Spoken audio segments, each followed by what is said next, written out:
The views and opinions expressed by tonight's guest and topic of discussion do not necessarily represent the official policy or position of Spaced Out Radio, Spaced Out Weekend, Spaced Out Radio Limited, its hosts, syndicated carriers, or anyone associated with this broadcast.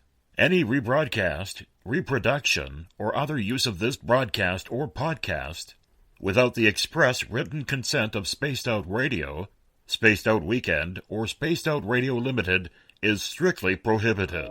Listener discretion is advised.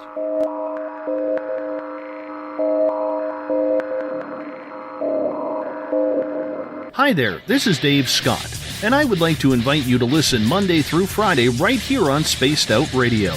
3 hours a night of the top stories with the top guests, ranging topics from UFOs to ETs, ghosts to Sasquatch, and everything in between. We are live every night, 9 p.m. Pacific, midnight Eastern. So come on in and take a listen at spacedoutradio.com. Spaced Out Radio will take you out of this world.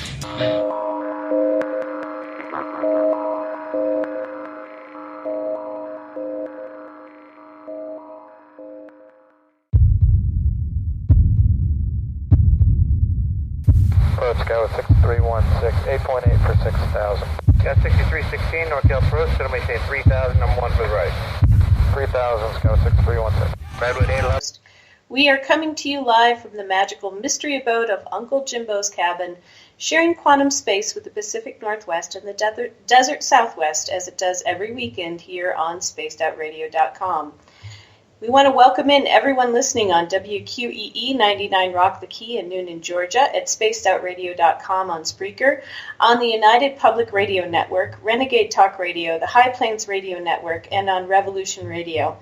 Thanks to guitar god Ron Bumblefoot Thal, formerly of Guns N' Roses, currently of Art of Anarchy. He creates the music that makes Spaced Out Radio Weekend Rock, the official spacedoutradio.com music. If you are a social media subscriber / person who likes to do social media things, you can check us out on Twitter at Spaced Out Radio. Give our Facebook page a like at Spaced Out Radio Show. On Facebook, you can follow me at Cosmic Passport with Elizabeth Anglin. Check out our YouTube channel, Spaced Out Radio Show, where you can find all of our shows online. Tune us in on TuneIn. Download our shows from iTunes. We are also on Radio Guide FM, TalkStream Live, and on Stitcher. And, of course, our website is spacedoutradio.com. If you go to patreon.com, we have some cool offers there for you, our listeners, and we'd like you to check those out. If you want to take part in the show, you'll have to sign into one of our chat rooms. The chat room on Spreaker, if you go to spacedoutradio.com, is open tonight, and James will be looking at it. If you have a question for me tonight, just type it in all caps. The chat room on Facebook, the SOR Space Travelers chat room, is also open. I will be looking at that in between reading. If you head to our website, spacedoutradio.com, and you'd like to become a SOR Space Traveler, there are some reasons to do that, because we'll think you're really cool, and we offer some decent swag to give back to you, but you have to sign up for $5 a month to support spacedoutradio.com. We have a new news section called The Encounter that deals with everything paranormal, courtesy of our editors Eric Markham and Everett Thiemer, and you can check out Dave Scott's blog there as well. If you've had an experience you can't explain, fill out an SOR Sightlines report. Our researcher Mike Schmidt is ready to find out what's going on with you, and it will be kept strictly confidential. So thank you for listening. That's all the news that's fit to print on spacedoutradio.com. This is your host of Cosmic Passport, Elizabeth Anglin. And tonight I'm going to not necessarily be interviewing myself, but doing some reading from my book, Experience, Memoirs of an Abducted Childhood. I have been an experiencer basically my entire life, probably before I was born. And I wrote books about this, and in writing books about this, I researched my experiences with Dr. Johnny Mack at Harvard University, which led to the writing of the book Abduction, which I am one of the people in that book that he talks about. If you want to find out what he wrote about me, it wasn't a lot. It wasn't in depth. It wasn't all of the experiences that we went into. But I am Anne, and my experiences are on page 173, or they start there. We are talking about time there.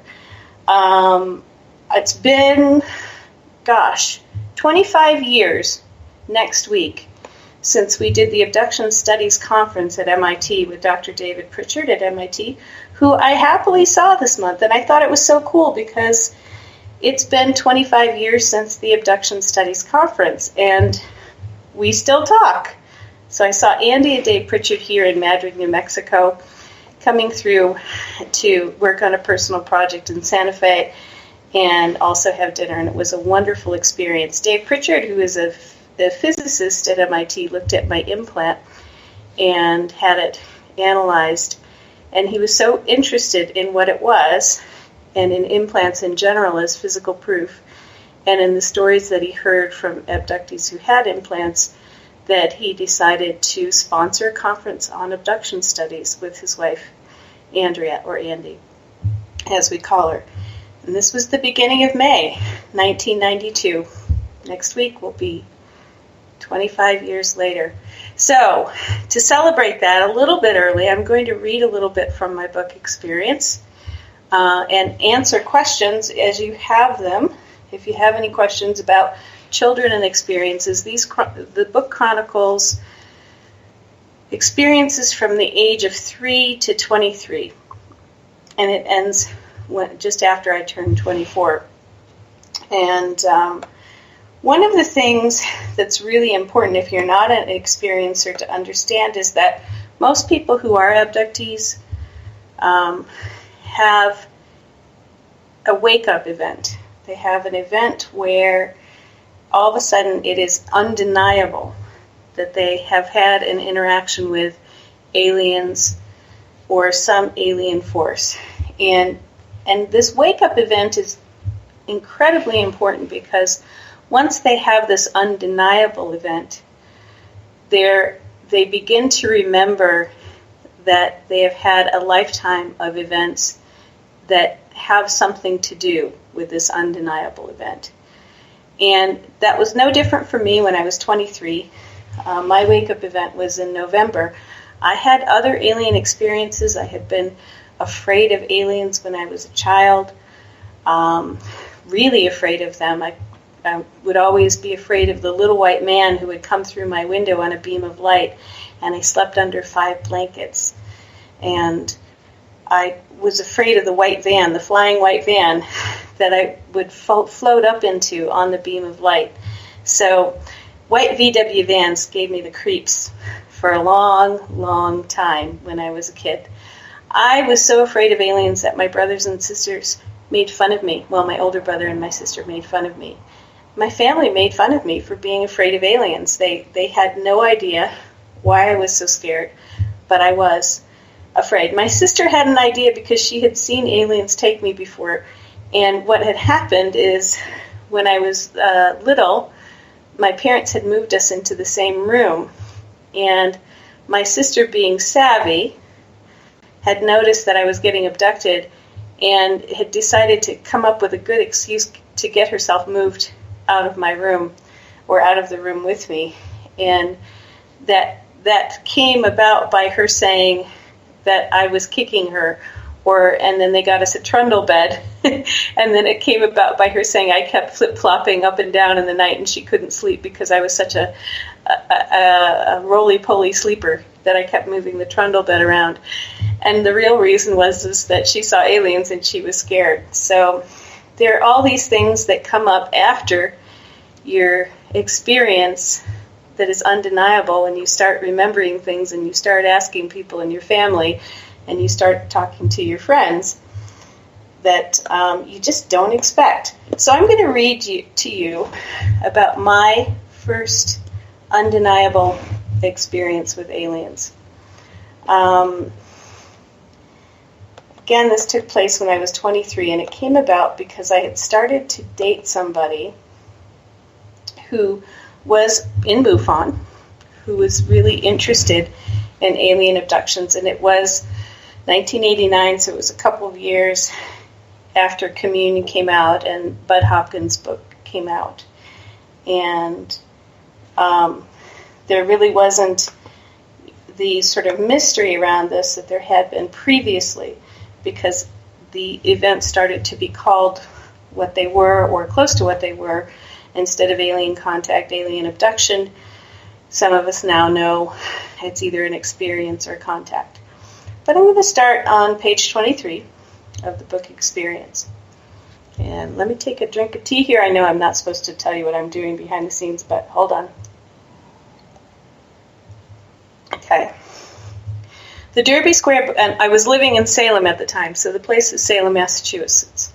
The Derby Square bookstore was run by two subtly gay, spell-casting Wiccan gentlemen who often seemed amused by their customers. Their shelves appeared to be hazardous, teetering, tottering, and towering toward the ceiling with books of every size and description. The random organization and physical precariousness of the shop seemed fitting to me once I learned that they were witches. When I asked for a specific book, they always knew which shelf or pile it could be found in. The tiny brass bells on the door jingled as we entered, and Dylan strode confidently to one of the owners at the front desk. "Do you have any books by Bud Hopkins?" he asked. The owner smiled with slight amusement and answered, "Try the far right row, left back end, second shelf." I followed his purposeful stride to the left back end of the far right row. "Is this the book by the Bud Hopkins who believes that women are being abducted and raped by aliens?" "You read it?" "No," I said. "But I saw him and a whining alien rape victim on TV when the first book came out." "And?" he asked. He really seemed to be playing up the victimization. I picked up the book on the healing effects of garlic and pretended not to care much whether Dylan found the book he wanted me to read or not. He couldn't find a copy of the Hopkins book, but he did find a copy of Communion by Whitley Strieber. "Bingo!" He raised the book in triumph. "I'm going to buy you this book." "Do I have any choice in this matter?" I asked, not really wanting to read it. "No," he answered, and turned to go back to the desk with the same Cheshire Cat grin from the beach when he had asked me about the strangest event of my life. That night, the book showed up on my bedside table, but I didn't read it. I did my nutrition homework and worked on a history paper in between throwing crumpled up writing paper for my cat Simba to retrieve like a frustrated Labrador misplaced in an orange tabby's body. I didn't read the book the next night either. It was almost Wednesday before I thought about picking it up. My homework was finished, and it was just after 11:30 p.m. With a full-time college course load and a full-time job, getting to sleep before midnight was a treat. I brushed my teeth, slipped into my cotton fleece pajamas, poured myself a cup of chamomile tea, and headed to bed. Not sleepy, I eyed the book with its haunting alien face cover and thought, oh, what the hell. I started to read the first page, but nothing was sinking in. I thought to myself, I must be sleepier than I realized. Putting down the book, I threw a wadded-up piece of paper for Simba for a few more minutes, drank some tea, and turned out the light. Almost immediately, I heard a noise downstairs. It sounded like a mouse or perhaps a rat in the living room. Simba got up and walked upstairs to listen. Then we both heard the crash of a lamp and footsteps. He growled and launched himself down the stairs to confront the noises below. The next moment was very confusing. I intended to get out of bed and follow Simba downstairs, aided by the courage of the wooden baseball bat I kept beside the bed. But I couldn't move. I was paralyzed. I tried again. Still paralyzed. One more time. I couldn't move except to focus my eyes and blink. Then I heard the footsteps on the stairs. In the blue-green glow of the digital alarm clock, I could see the stairway landing. Because I had become paralyzed with my eyes toward the stairs while reaching for the bat, I couldn't look anywhere else. Then I heard a voice in my head. I'm coming up the stairs now, it said. Simba's favorite homemade bouncing bungee cord panda toy jingled as someone downstairs stretched it out and let it loose. I heard him jump and land on all 4 feet with a solid thud as he caught the flying, bouncing panda, and then felt emotions and ideas of fun and funny from whoever it was who had sent the toy flying for him. The toy was sent flying again. I tried to move again. The being that belonged to the voice in my head arrived at the top of the stairs and slowly turned his face to look at me. He was short, square, blue-gray, wore a thick blue robe, and his eyes were the same dark liquid color and shape as a harbor seal's eyes. "Look at me," he thought at me, speaking as a voice in my mind again. He turned his head slowly from side to side so I could see his face from all angles. "See? See?" he said as he turned his face so I could see his profile. "We are related." I could see what he meant. His high cheekbones, short face, and triangular chin were a bit like mine. The shape of his brow was like mine, though in all other aspects he looked like a stocky blue-gray harbor seal with legs and arms and hands and feet, and "F you!" I spoke as loudly and forcefully as I could in my mind. "F you!" I meant it in a partial memory from a time before I knew he was paralyzing me with his mind. "F you," I fought him. "I know who you are and why you came, and I am effing going to move." Shouting at him mentally, I imagined pumping every molecule of available adrenaline into my bloodstream. The paralysis broke. I moved. He moved faster.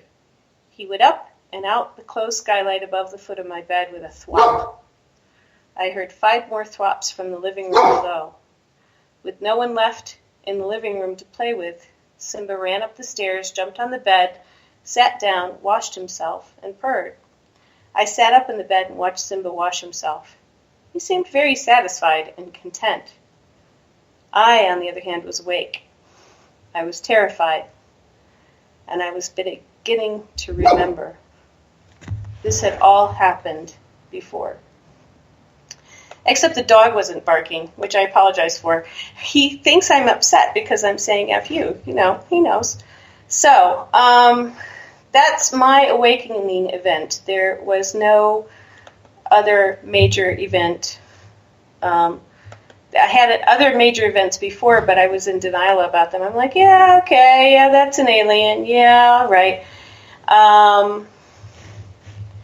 And let's see. I'm going to change what I've got going on here with my mic a little bit since you guys are getting so much reverb. Nothing is significantly different than it has been the past few weeks. So let me see if I can make this different.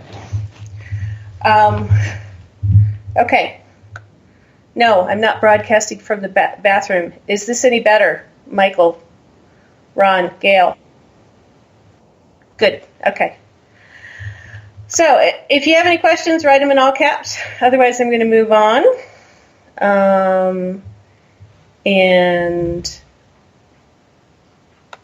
Or I'll move on and I'll get them after I read this next little bit.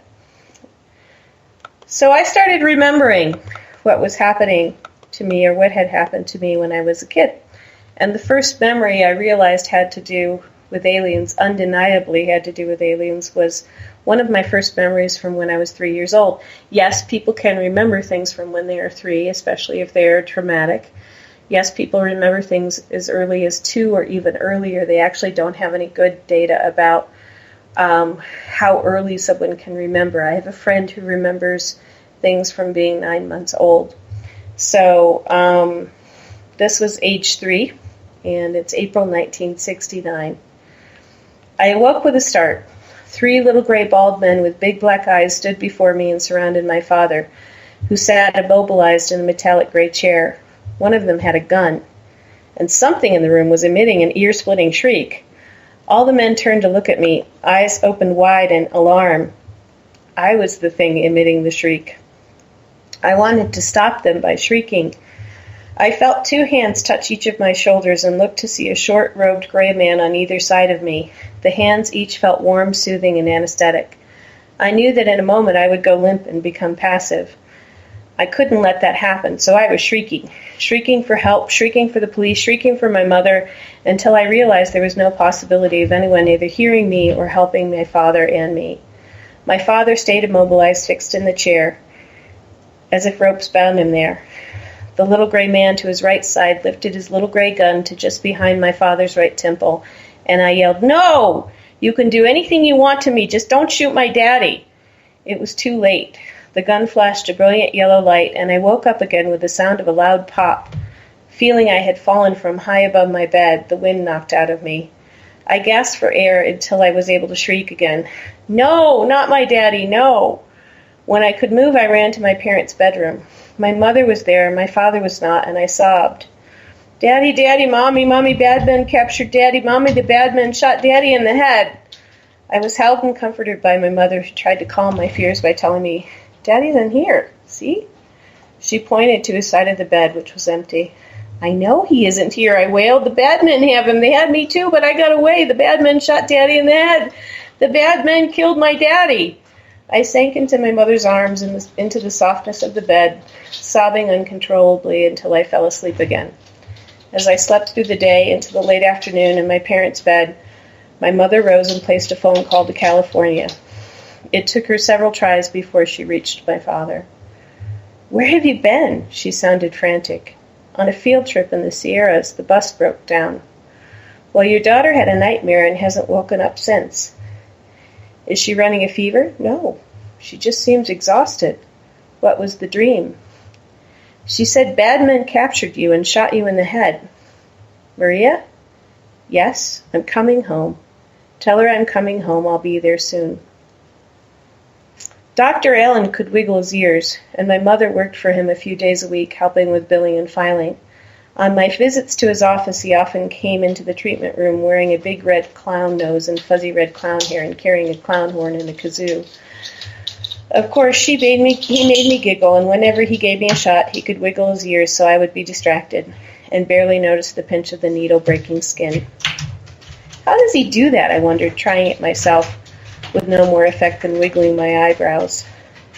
I sat on the exam table in flowered shorts and a green T-shirt, kicking my red cats against the side, happily amused by Dr. Allen's antics as he inspected my ears. He pulled a quarter from behind one ear and an egg from behind the other. Well, no wonder you aren't feeling right. If someone laid an egg in my ear, I wouldn't be feeling right either. I giggled and laughed at him. Nobody laid an egg in my ear, silly. We don't own any chickens. You don't? No, you silly, I giggled. Oh, well, my mistake then. So why do you think you aren't feeling right?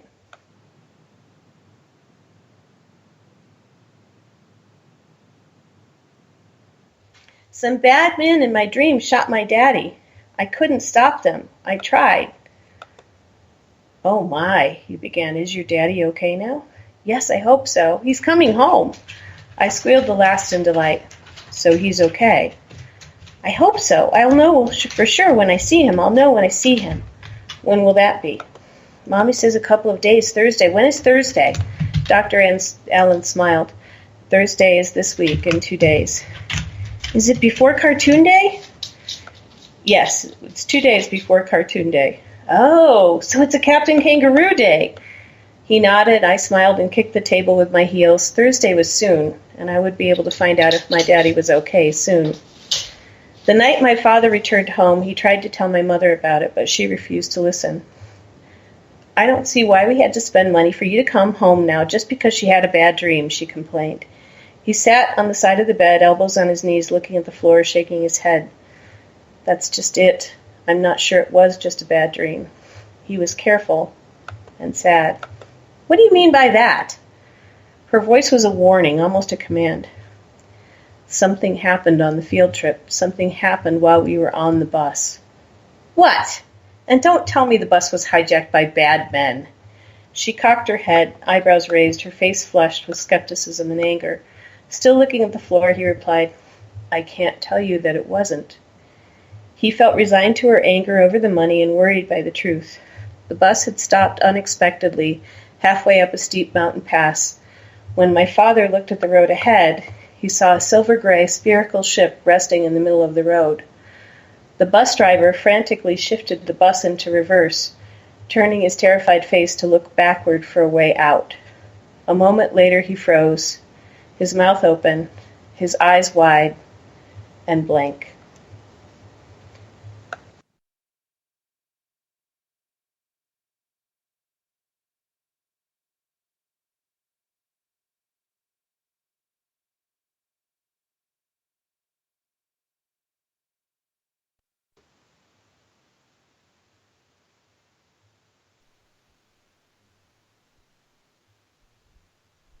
And then aliens came by. And came by and they hung up the phone. So. It's amazing how they do that. It's amazing how they managed to do that thing. Did you put Wyatt outside? No, he's laying down in the kitchen. But okay. I can't really put him outside. There's snakes. Because there's snakes and things that jump out of trees and Chewbacca's and all those other weird things that you make up. And he wasn't doing anything until we got on the air. Isn't that just like a dog? Okay, off you go. I'll be quiet again. We'll be quiet again. Okay, so aliens hung up on me. So in my case, I am multi-generational. My dad kept most of what he knew and what he had experienced secret, and he had a lot of programming, which we get into in the next book because Dr. Mack did interview him and talk with him about his life experiences.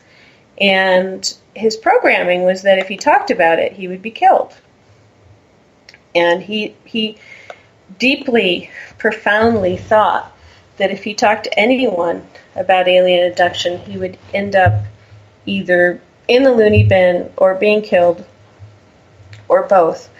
And my thought is that this was a post-hypnotic suggestion that he was given, and perhaps people of his era in the abduction time frame were given this suggestion as well. It was Cold War,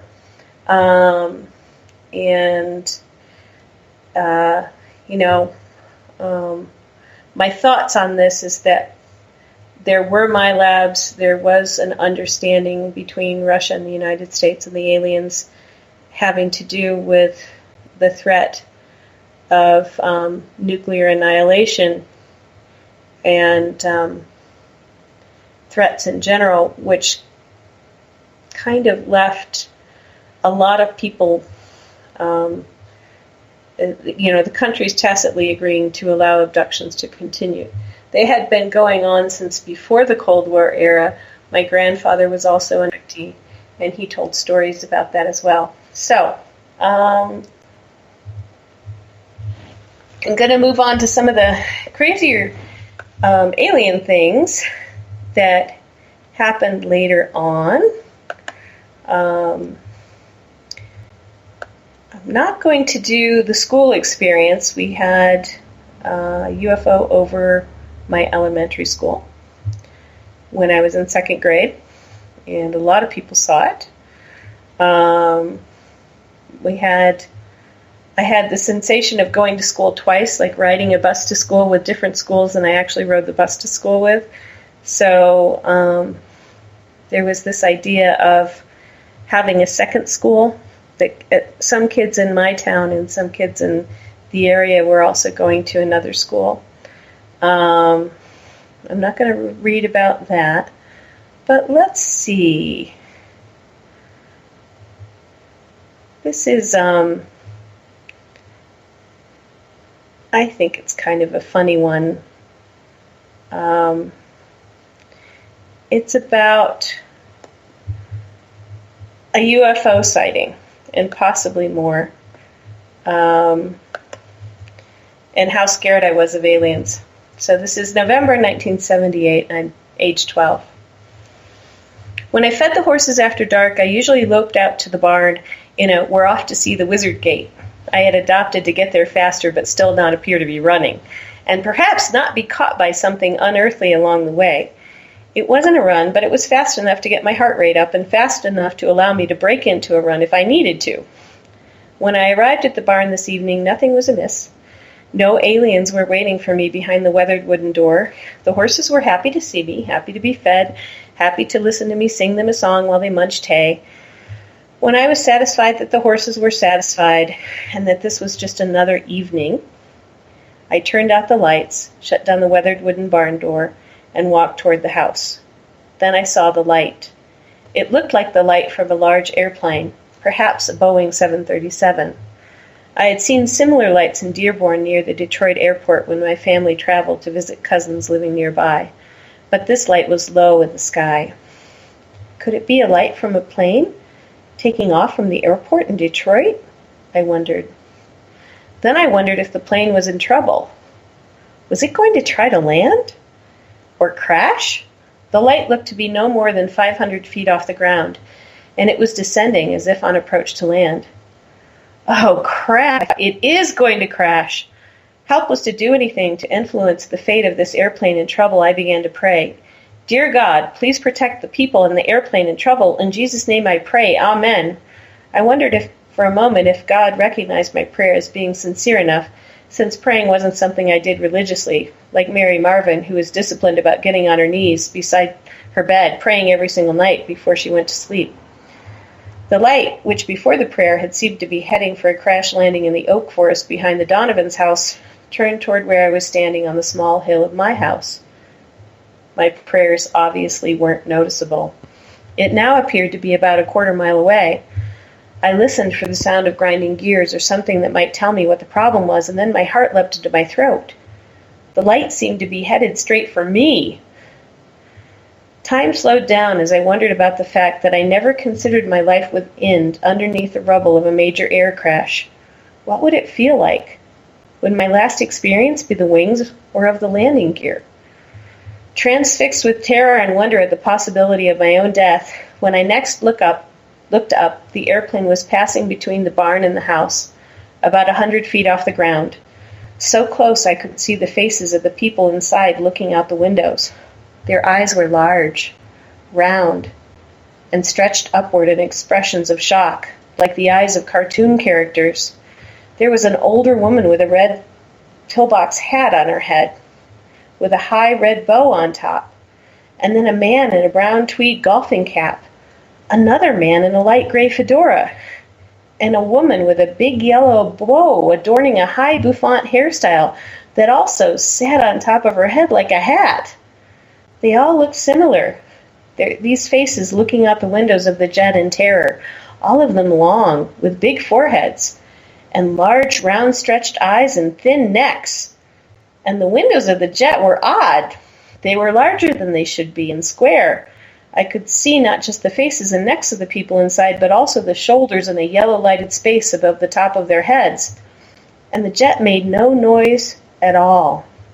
I heard no crunching of internal gears, no movement of wing flaps, no sound of metal grating against metal, or other sound of mechanical distress.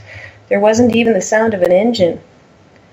The jet glided by silently, while the people inside appeared to scream with their eyes soundlessly, though at least one of them seemed to be looking back at me, eyes large and curious, but not at all fearful.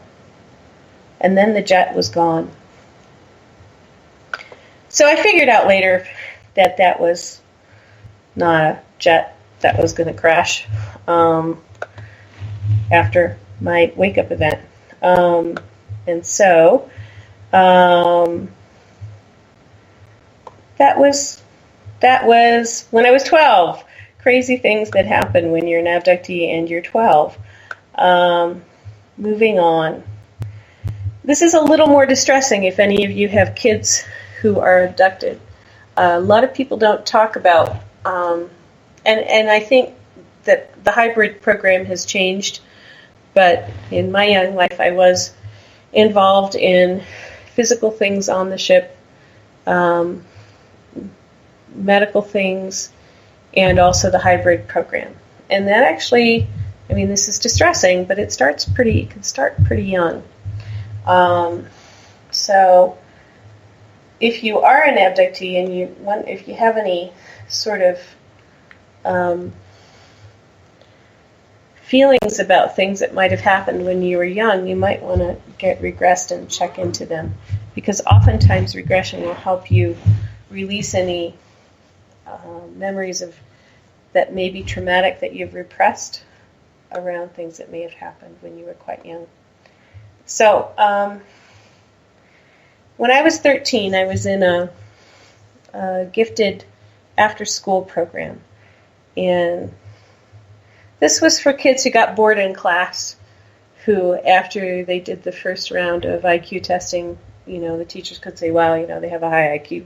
So, of course, they're probably bored because they need more to do. So, the second year I was in the class, the first year I was in the class, it was a pilot program, and the second year it wasn't a pilot program anymore, and they added more students. And one of these students was named David McKenna. So this is January 1979, and I'm 13, going on 14. David McKenna couldn't stop staring at me during the after-school program. He kept following me around, staring and telling me he had seen me naked on the ship, and then asking, "Do you remember?" He seemed to think making direct, prolonged eye contact would somehow cause me to do something he wanted, like recognize him in a significant way that I did not recognize him in. I was beginning to get angry. The other students were noticing his behavior, and they were beginning to ask uncomfortable questions. When they individually started turning to me and asking, "What's he talking about? He saw you naked? What does he mean?" I knew the situation was going to a very bad place. I went to talk to Ms. Brown. "This seems like one of those situations designed perfectly for practicing your assertiveness training," she suggested. "Have you talked to him directly about how his actions and words are making you feel?" No, I admitted. "Do you think he will listen if I do?" "You won't know unless you try." Part of the gifted after-school program was assertiveness training. We had a special teacher come in and help us learn to be honest and direct in a non-confrontational way, to mediate our own disputes, so that someday, when we grew up to be the leaders of society, quote-unquote, that we were supposed to become, we would be prepared to play well with others. So I tried. I invited David to sit with me at the round table in the 6th grade class area that the program used for meetings. I asked him, "Why are you lying about seeing me naked?" He burst out of his chair like a jack-in-the-box on a crack and spun around several times in frustration. "I am not lying," he shouted. He couldn't contain himself and shouted at the top of his lungs, "I have seen you naked. That is the truth." He paused and looked around the room as he noticed other students arriving to find out what he was yelling about. "I have seen you naked many times, and I know who you are." As more students arrived, curious to see what David was shouting about, I gave in to my desire to flee. I ran from the classroom to the gym and hid in the girls' locker room. Sitting on a bench, I stared at the yellow and beige tiled walls, feeling certain that David wasn't lying, feeling terrified about what he was saying and why he was saying it and that he was saying it, and also feeling certain that I did not remember any of the things he was saying, but I knew that he was saying something that was true. I couldn't imagine a way to resolve the conflict between us through assertiveness or direct and friendly dialogue. So I did the only thing I could do. I dropped out of the after-school program. So, that's a little distressing. You've got kids running around naked on ships, or 12-year-olds, 13-year-olds, what have you. But at that time, that's what happened. There are a lot of abductees who remember standing in lines naked. You're in with a group of people and you ain't got no clothes on. And Bud Hopkins would often write about this, that, people would get the wrong clothes back. That guys would come home and they weren't transgender and they'd have ladies' panties on, and, that would be very confusing to their wives. And no, they weren't transgender, and no, this was not an excuse. So, this was just something aliens would do, and maybe in some places they still are. Not in any places I go lately. A sad thing happened with David McKenna. He actually ended up, in my opinion, and my honest and humble opinion, being killed during an abduction experience. And I'm scrolling to that here. Just give me a second. So what happened was that he had remembered more than anybody else did. He remembered about his experiences. He remembered what happened on the ship, and he wrote it down in a journal. And he had a group of friends who he knew from abduction experiences, and he would write about what happened with them, but also what happened with me. And some of our friends were the same friends, and they were, and some of them were friends that I had had since the first year that I went to school. And he went to a different set of schools, so it ended up that we didn't cross paths until middle school. So I kept having dreams that something bad was going to happen to him and some of my friends. And I kept trying to tell him he needed to stop doing what he was doing, or he was really going to get hurt. And I would have these dreams where I would be talking to him and telling him, you need to stop doing that, you're going to get hurt. And he would just smile and say, I know, but I know what I'm doing. And when he wound up dead, he was found in his bedroom with a hole in his head. There was no knife in his bedroom. There was no gun in his bedroom. His dad was a sheriff's officer. He was a sheriff's deputy. And it was incredibly sad because they ended up having to tell people that he committed suicide. But he didn't have any gun or knife in his hand, and he just had a hole in his head, and there wasn't enough blood in the area. So it wasn't a weeping wound, it was a cauterized wound like you would find in a cattle mutilation. And of course at that time, this was 1983, people didn't know much about this. And so the police and the town officials and the sheriff's department were basically looking for anything that would help them figure out what happened to him. And when they found his journals and what he was writing about, they got very, very frightened. And the week that this happened was also a week that there seemed to be heavy MyLab activity in my hometown. And for me, it started with my friend Emma. And this is November 1983, and I was age 17. And all of a sudden I get a message from Spirit, although at that time I didn't know what it was. It was just a voice in my head telling me what to do. I always follow those voices, don't you? So, November 1983. After supper, I washed the dishes and cleared the kitchen table of everything but my homework. Penny had been spending long weekends at our house with her 2 young daughters, so my father had stopped taking Valium and Librium cold turkey, and my books were safe on the kitchen table. You have to read the rest of the book to understand that. I had just opened my math book to do my homework when I heard a commanding voice, a voice that didn't really seem like my own, in my head. Call Emma. The voice was firm. I thought it was odd to hear this voice in my head, and that perhaps the voice was simply my own procrastination attempting to find a way to put me off doing math homework. I opened my notebook and grabbed a pencil sharpener and a pencil. The voice came back. Call Emma now! This time it shouted in my head as if there were an emergency. My heart started beating wildly as I got up from the table and went to the phone. I mentally tried to slow my own heart rate while I dialed her number. After 2 rings, Emma picked up.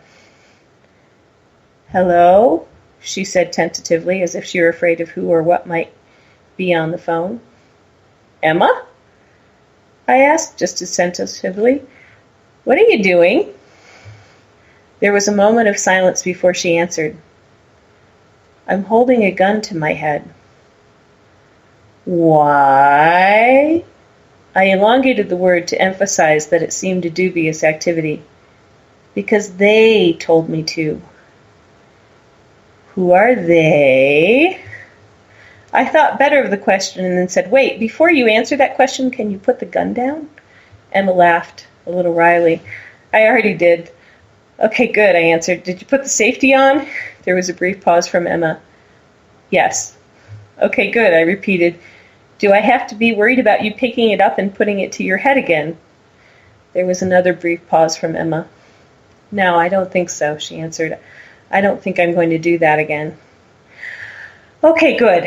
I breathed a sigh of relief. Now, who are they? I'll tell you later, she promised. They might be listening. Oh. It sounded paranoid, but I went with it. Okay. My mind raced with the possibilities of what they might be listening could mean. Tomorrow at school? Tomorrow at school, she agreed. The next morning, and this is the next chapter, it's called No Weapon. The next morning at school, we learned that David McKenna was dead. His parents had found him on the floor of his room early in the morning before school, naked with a hole in his head. At first, they believed he had committed suicide, but there was no gun in his hand or near his body.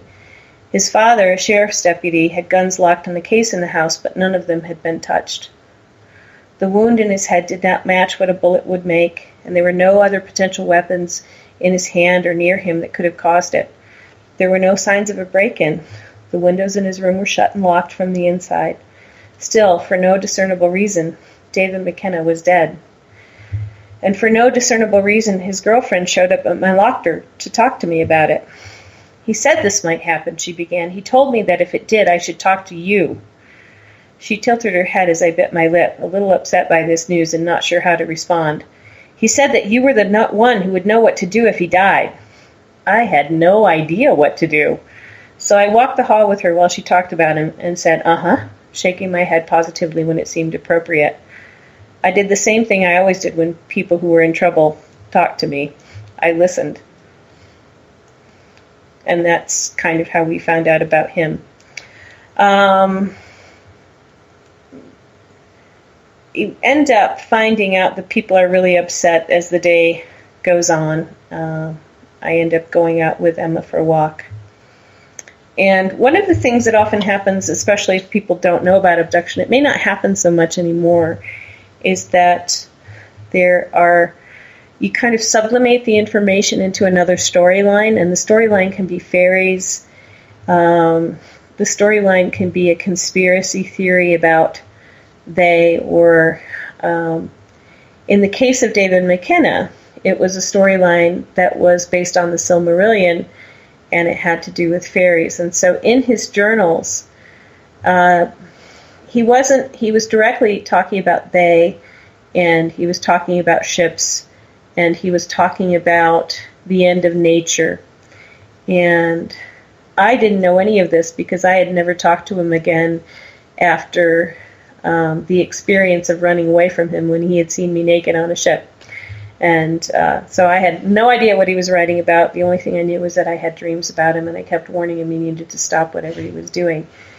So Emma fills me in on this at the end of the day. The day was cold, dark, and wet. Emma, one of David's best friends, wanted to walk in the woods behind the country club, where she and David had spent much time together before he died. I told my father I needed a mental health break. He agreed to let the administration office know to excuse me from afternoon classes. Then he handed me the truck keys. The events of the day before had me rattled, perhaps more so than Emma. I had no intention of committing suicide, and I needed to make sure Emma didn't either. Something was coming to the surface. Something as inflamed as a boil that had festered too long in darkness, deep under the skin of life, was waiting to come out and be known. I wondered what Emma knew. She told me David had told her things that he had not shared with other people, that he knew things about me that were included with what he had shared with her. The frustration I felt while writing music in the middle of the night had begun to verge on rage. There was something I knew that I could not make myself remember, so I tried to express it as music. Something mysterious but real kept me up until 3 a.m, trying to find a way to access whatever it was, or at least tell it through music. Whatever it was that I did not know that I knew was important, was deep, beautiful, sad, wonderful, painful, and complex. But it was also fear of ending, fear of the world and all of nature ending in a sad, slow funeral march of death.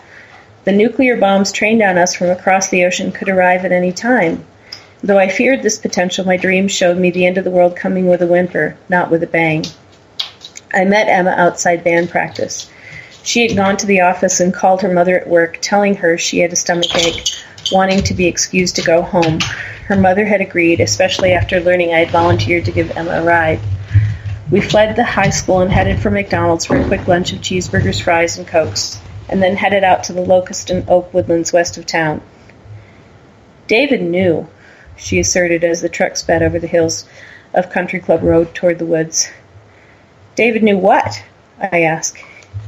He knew that they were going to take him first. He was ready for it. He spent time preparing for it. Who are they?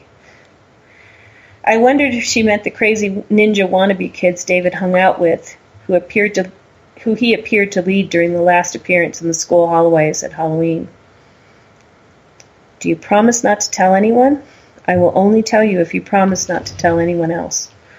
Of course, I lied, knowing full well that if she told me who killed David, I was going to tell the police. The elves, she said. I blurted out a laugh. Emma smiled a small, sad smile. I knew you would feel that way. I'm sorry, it's just I don't believe in elves, at least not in elves living on this planet with us. But do you believe there can be elves on other planets? She sounded hopeful. Of course there could be elves living on other planets, I said. Anything is possible. It seemed important to remain open to the idea without being dishonest. But I've been watching this planet, especially the woods and things living in the woods, for a long time now, and I have not seen anything resembling an elf. I wish I had, but I haven't. This point was clear to me. If there were elves in the woods, I would have found them by now. That's right, Emma began, shaking her head in agreement with me. Elves do not live here on this planet with us. They come from a planet outside our solar system. They come in ships. I felt a chill run down my spine. The time for making light of Emma's story had ended. Ships? I looked up and around suspiciously, the way I had so many times before when I was younger and afraid of aliens. Emma raised her eyebrow in satisfaction. I thought that might sound more familiar to you, she began. David told me they are getting ready to move us. I raised an eyebrow. Not everyone, just some of us, those of us who were originally elves who agreed to come here to help. She paused for a moment. You and I were originally elves. So was David. I felt annoyed. What she was telling me smacked of a teenage cult, the cult of, I don't fit in here, so I must be something other than human. I must be an elf. But my feelings of annoyance were not as important to me as establishing an understanding with Emma, one that hopefully would lead her away from thoughts of suicide that were so strong in her the day before. I parked the truck in an abandoned lane by the meadow bordering the woods. The meadow was full of dried grasses and purple-stemmed aster flowers, crumbling rabbit tobacco, and decaying milkweed pods. I brushed my hands over the tops of the rabbit tobacco and aster while passing through them, enjoying the sharp, wet smell of dried flowers. There was more she was not telling me. Emma, I began as we reached the edge of the woods, did you know why I dreamed about David? She nodded. Because you and David were friends. She said it as if it were obvious. You are one of the leaders of the elves who are here now. Wow. I kept a cynical thought to myself. Not only am I a member of the cult of elves, but one of the leaders of the cult of elves. Lucky me! It was difficult to express the appreciation and gratitude I felt at winning first prize in the teenage competition of, I don't fit in here. You remember the other dreams, right? She continued. You remember the dreams of running and hiding in the end of nature and the end of this world? A squirrel scampered up the wet bark of the oak tree, looked down from a branch just out of reach, and chirped disapproval at our presence in her acorn-gathering grounds. Winter is coming, she seemed to be saying in frustration. You are in my way. I touched Emma on the shoulder as she walked closer to the oak and the angry squirrel. Let's walk over here, I pointed. The squirrels only have so much time to gather acorns before winter. We should stay out of their way. Emma smiled and punched me on the shoulder. Spoken like a true elf leader. So, anyway, elves. So if your kids are talking about things like being elves and not fitting in, they may just be teenagers, or you may have abduction going on. It gets weirder after that. So, that's my story. How you doing, James? Good. And I'm wondering how much more weird you could get after that. Holy cow. Oh, no. Yeah. Elves, yeah. No, but it gets weirder after that. It gets weirder after that. What the heck? Hey, where's that book? What is that book called again, and where can we get it? It's called Experience. It's Experience Memoirs of an Abducted Childhood. You can find it by looking up my name on Amazon. It's on Amazon.com as a Kindle and a paperback. Sweet. And if you have Amazon Unlimited, you can read it for free. And the next book is called Inquiry, and it's about working with Dr. Mack to recover my memories, and also the inquiry at Harvard into alien abduction research. So that's the next one is really the more, this is just a ramp up, but it does talk about things. And I have to say, that was the time period, because now we've had alien abduction in the media and the news. People know about it widely, and, it's not such a big deal. But it was then. The autopsy report and all the details on the fellow... Laceration to the head. And there's no photographs? It's okay. I went... A laceration without blood. Not enough. My understanding is that it was pretty dang bloodless from what I was told from other people. So usually there's a cause of death. Laceration to the head. No, usually there's lack of blood to the brain, which cause, and then there's a whole bunch of medical words in there. Oh. Unless you have a coroner that used to work at the city hall or something who doesn't know the medical words, but there's usually an actual real Latin thing on. I've only seen the death report, like the. I don't know if I actually saw the full out coroner's report. Yeah, so, I wonder if that exists. Well, it should exist still. Yeah. Who knows? I'll have to go look. All right. Well, thank you very much for dropping by. Yes. I have all sorts of music playing in the background on your behalf. Okay. We'll see you later. Night, all. I'll see you next Saturday. Okay.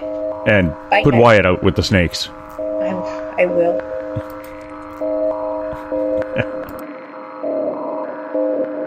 Hi there, this is Dave Scott, and I would like to invite you to listen Monday through Friday right here on Spaced Out Radio. 3 hours a night of the top stories with the top guests, ranging topics from UFOs to ETs, ghosts to Sasquatch, and everything in between. We are live every night, 9 p.m. Pacific, midnight Eastern. So come on in and take a listen at spacedoutradio.com. Spaced Out Radio will take you out of this world. Hi there, this is your psychic medium Joanna, and I would love it if you would join us every other Sunday on Spaced Out Weekend. With host James Tyson, we'll bring you personal psychic messages on 2 mediums and a large. Questions about love, life, career changes. We would love it if you would come and join us live. Call in and listen in for the experience. Allow us to open the doors to your other side. 2 mediums and a large, heard only on Spaced Out Weekend at spacedoutradio.com. Looking for news beyond the mainstream news? Head to spacedoutradio.com and check out the SOR Spacewire. This is Spaced Out Radio's Eric Markham, news director for the SOR Spacewire. Daily, I will bring you intriguing stories and outlandish reports from what's going on around the world. UFO sightings, paranormal activity, conspiracies, alternative health, and so much more. And if you have news, email me at news@spacedoutradio.com. It's paranormal news at its finest. Welcome to The Encounter. At spaceoutradio.com, The Encounter online is SOR's trusted news source for everything weird and strange going on around the world. This is news editor Eric Markham. Our team of journalists are scouring the planet for those strange stories that rarely make the mainstream. No fear-mongering or fake news here. Head over to spaceoutradio.com and encounter The Encounter.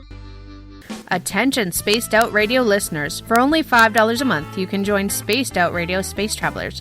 Your membership at spacedoutradio.com will give you access to private fan area on the website, get you a monthly newsletter, draws for monthly swag, and a whole lot more. Sign up today to become a part of the Spaced Out Radio experience. The third Monday of every month, Spaced Out Radio is going to bring you a different look at everything paranormal. Welcome to The Reporters. Jim Mallard, Vanessa Hogel, Denise Garcia, and Christina George join me, Dave Scott, for a look at the weird and strange from the other side of the microphone. We'll break down ghosts, UFOs, cryptids, and the people investigating them. The paranormal media has never been heard like this. Come listen to The Reporters. For over 40 years, the Purple Energy Plates have been delivering amazing results for their many customers. Inspired by the great genius Nikola Tesla, the harmony, healing, and energetic effects of the plates have proven over and over to be beneficial and often miraculous to thousands of customers. With their money-back guarantee and the many benefits, how can you afford not to get one? Check their site for daily specials and choose from their many energy products. You won't be sorry. Visit them today at purpleplates.com for mind, body, and spirit. And expect a miracle. Patrolling the Pacific Northwest, we are always on the lookout for the strange and unassuming stories that real people are experiencing. Hi, I'm Vincent Zunza from Pacific North Weird. Me and Alexandra Sullivan have teamed to bring to you those odd stories that never seem to make it into the mainstream. Stories so weird that will leave you scratching your head wondering, is this real? It's as real as it gets with Pacific North Weird. You can watch our videos right here at spacedoutradio.com.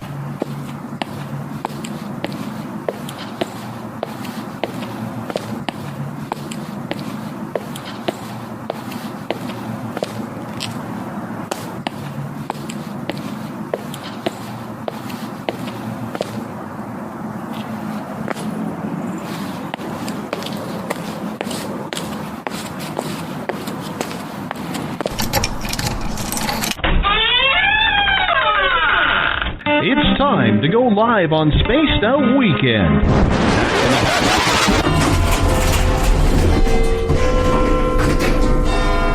13, please. Oh, hi, Kevin. Oh, is that the time?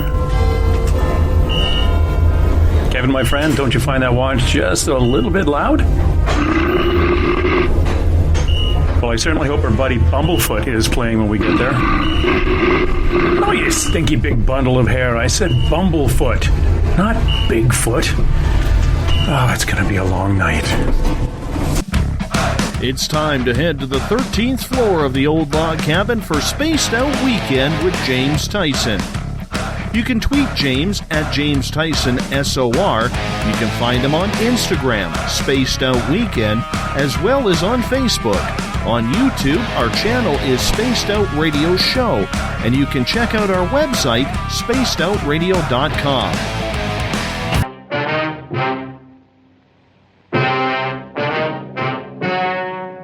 Ladies and gentlemen, the story you are about to see is true.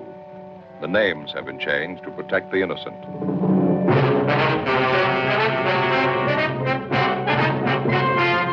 And now, perched high in his captain's chair, way above the clouds, here's James Tyson. Thank you, David. Welcome, everyone, to Spaced Out Weekend, day 2 of Spaced Out Weekend. And I tell you, they come in twos.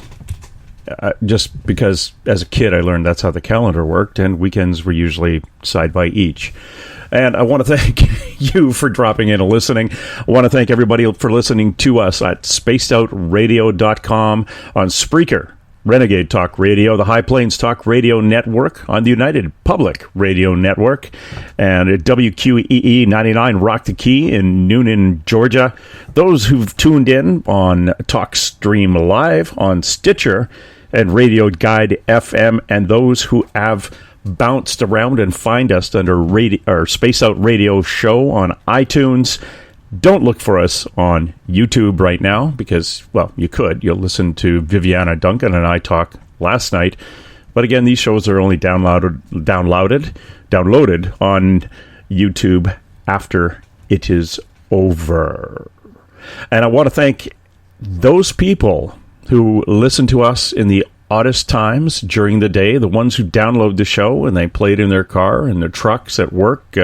We have a listener out in the UK, and he downloads the show before he goes to work because, of course, we're live there way before the birds wake up. It's, I think, 5 o'clock in the morning, 4 till 7, or 5 till 8, for goodness sakes. Oh, my goodness, even the Queen isn't up that early, if she wakes up at all. I don't know. But again, thanks for everybody showing up to this episode of The Shift. Yes, it is that show. It is that show that so many people like and so many people dislike it because it's not warm and fuzzy and the aliens aren't all cuddly and the world isn't all fairies and unicorns and glitter farts. It is a little bit of a prophecy based on what we've found at Spaced Out Weekend and talking to a lot of our psychics and our psychics internationally from one end of this little square planet to the other, that things are going to change. And face it, you've for the last 3 years, you've heard people like Skeeter, like Joanna Banka, Marianne Morgan, Diane Lazarus. We could go on and on. In these, some of the top psychics, like Diane Lazarus is one of the top 10 in the world. These people have found missing children. They have helped police solve murders. You call in to Joanna, and she completely links with someone in your family that has passed. Now, why don't we believe them when they say these same spirit guides, these same channels for their information that they're getting from the other side, talk about what's happening in the future? Why don't we buy that? We buy the information when, and my great example was a guy phoned in and his dad came through, but he wasn't sure. And Joanna, we all know who are our main listeners here, or the ones that follow the show. Joanna is a new Canadian. She hasn't been in Canada for a long time. She's originally from Poland. So when this fella came through, and she was describing him wearing a vest with a little square covered in bugs, doesn't mean anything to Joanna. But to the caller, it nailed it as his dad, because that was his fly fishing vest, and he was very proud of those bugs. And that's what Joanna saw. The father come through and connecting with his son by showing him that is who I am, because the son knew about that vest. And all Joanna said, he was very proud about this little patch with all the bugs on it. So we know that was his father. And the client or the caller knew that was his dad, just from the description, and specifically that vest. So when we get a psychic, we get a medium, we get a channeler come in and say, I'm getting information about what is going to happen and what we really should be doing. If we, as a group of people, and this is where it kind of severs from the other thing. When you get a private reading, it's you as an individual. It would be better for you to do this than this. Or you're going to come to a fork in the road, take the one, the one that you're going to take is the one that you're supposed to, or it would be better not to take the job out of town and the other job is good. These are just little bits of information, but what we're talking about on the shift is information we're getting that it's supposed to go out to all of us, to society, to open the door and tell as many people as possible, which gets back to the original reason why Dave Scott started Spaced Out Radio, to open up this other side, what we call paranormal. And that word has lost so much meaning when we've said it so much, and it's on television and things. But the paranormal, opening it up, it's not that weird. Paranormal stuff isn't that weird. UFOs, we have people who talk about those. Spirits, ghosts, angels, cryptids. We have experts that come in and talk about that stuff. Believe what you want. But Dave started this because he was told to open this up, where we can have this debate. We can reach as many people as we can. And literally, we now have hundreds of thousands of people tuning in. Yes, in some of the chat rooms, we might get 5 or 6 people. But holy cow, we have the emails that Dave gets is incredible. Absolutely incredible with the amount of people calling in and from around the world. So again, I'd like to thank those in Western Europe that tune in early in the morning, or at least click on the Listen Live link at spacedoutradio.com anytime during the day when they get up and they can get the show. And those are our friends down in Australia, New Zealand, Indonesia, the Philippines, who listen to us in the afternoon. Thank you for tuning in, because this information that we're trying to get out to you is for you. So is this scary? Is this doom and gloom and you want all fuzzy and unicorns and glitter? Oh, well, this isn't the night for it. This is not doom and gloom if you're paying attention. this is smarten up, start paying attention, and let's live together as a family on this little blue rock flying around the sun, as opposed to building walls and isolating ourselves and hunkering down and saying everything is yours. We've been doing that too long, and that's the whole reason this stuff is about to hit the fan. And tonight with us is with Skeeter Welhouse, and you all know Skeeter. She is, even talked about it last night. She's absolutely amazing doing remote viewing for my paranormal team up in Canada here, and she is a part of the Forest Moon Paranormal out of Concrete, Washington. My gosh, Skeeter is, we all know Skeeter. She's been a seamstress, she which is good. She's got one of those skills that we're going to need when everything shuts down. And when she was a little kid, about 2 years old, she saw a nurse that was in their 1950s era uniform. And since then, Skeeter has experienced many more ghosts and has practiced various forms of divination, including pendulums, cards, palms, in order to communicate with them much better. She began studying various occult practices and religions in high school, which led her to become an eclectic hedge witch, which we've kind of talked about. And she's definitely eclectic. I've never seen her hedge, which, I don't know. That was all in her senior year because she gave up woodwork to do the hedge witch course. She did receive her first formal investigation back in 1996, and over the past 2 or 3 years has joined several professional paranormal teams that have helped Skeeter to expand her experience and knowledge base. The Forest Moon Paranormal, Purple Sage Paranormal, and New Mexico Paranormal Association. She's actually an associate member of the Canadian Paranormal Group. Now, we also hunt from last night because Viviana Duncan has a different view of what's happening. I think it's the same outcome, but she has a different take on where she gets her information from. Now, she prides herself for committing her own life to serving the creator of all that is. She is doing this as a vessel, using her God-given abilities, most commonly known as a psychic medium, clairvoyant, body, light, and energy worker, medical intuitive, Reiki master, teacher, and practitioner, ordained minister, and communicator to the archangels and ascended masters. So I'd like to thank Viviana Duncan for dropping by and talking to Skeeter and I want to welcome Skeeter. It's been a while for everybody who hasn't seen you for a bit, but it's been 2 weeks. For me, it's only been 72 hours, I think, because Skeeter and I have been really connecting a lot on some of the paranormal investigations. But I want to thank you both this Spaced Out weekend. Thank you, James. Thank you. All right, that was it. Thanks for everybody tuning in. No, I'm kidding. Let's get right down to it. Skeeter, before we went on air, can I tell the information you got?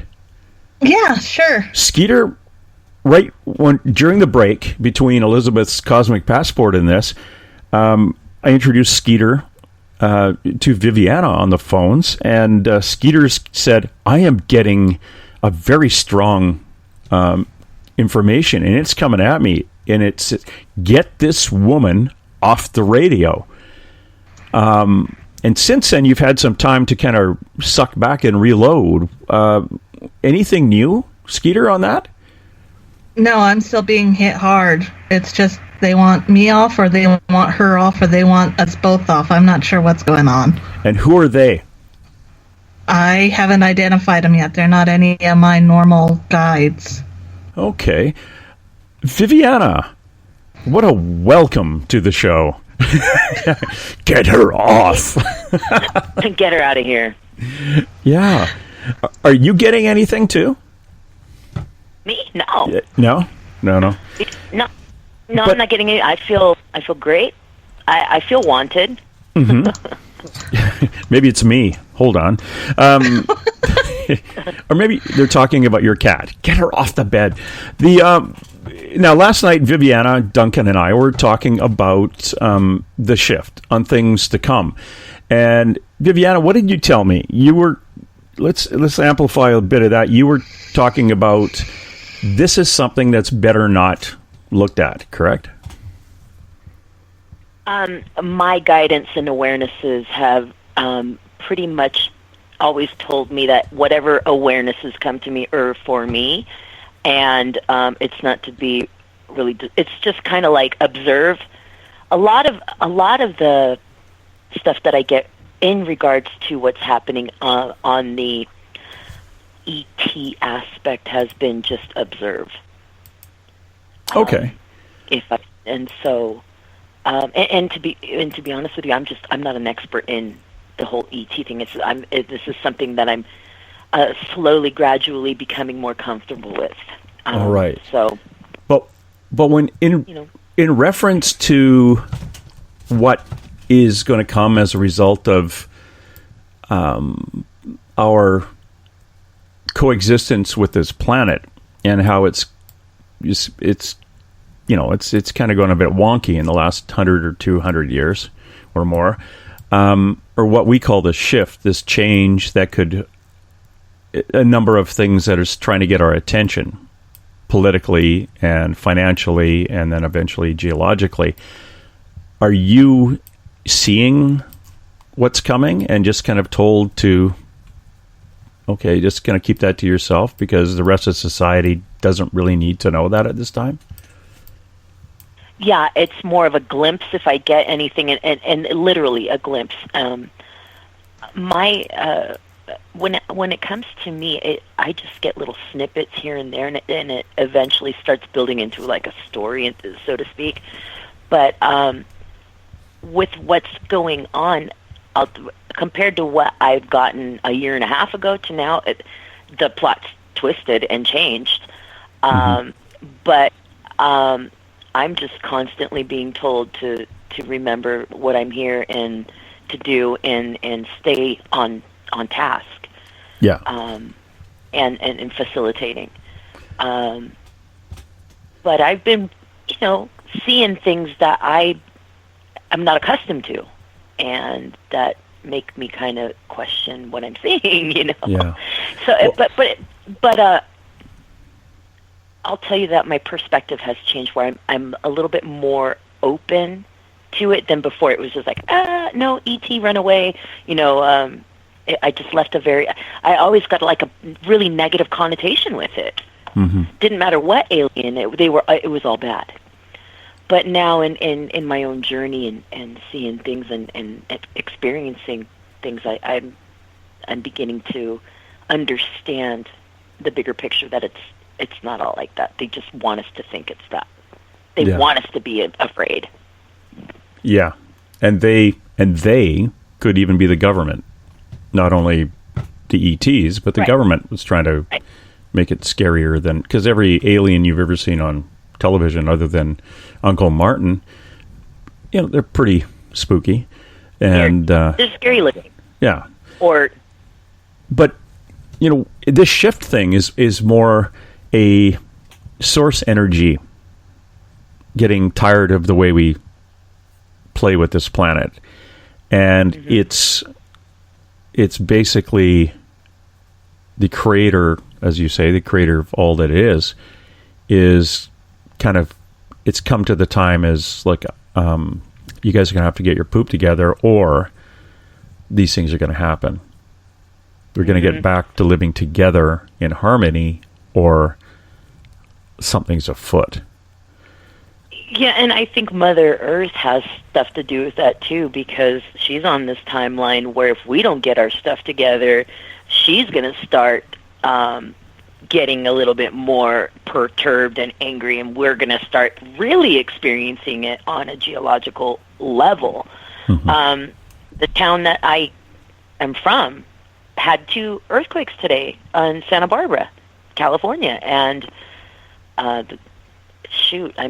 earthquakes there is not very likely in the past, but she's giving us little hints like, hey, it's crunch time.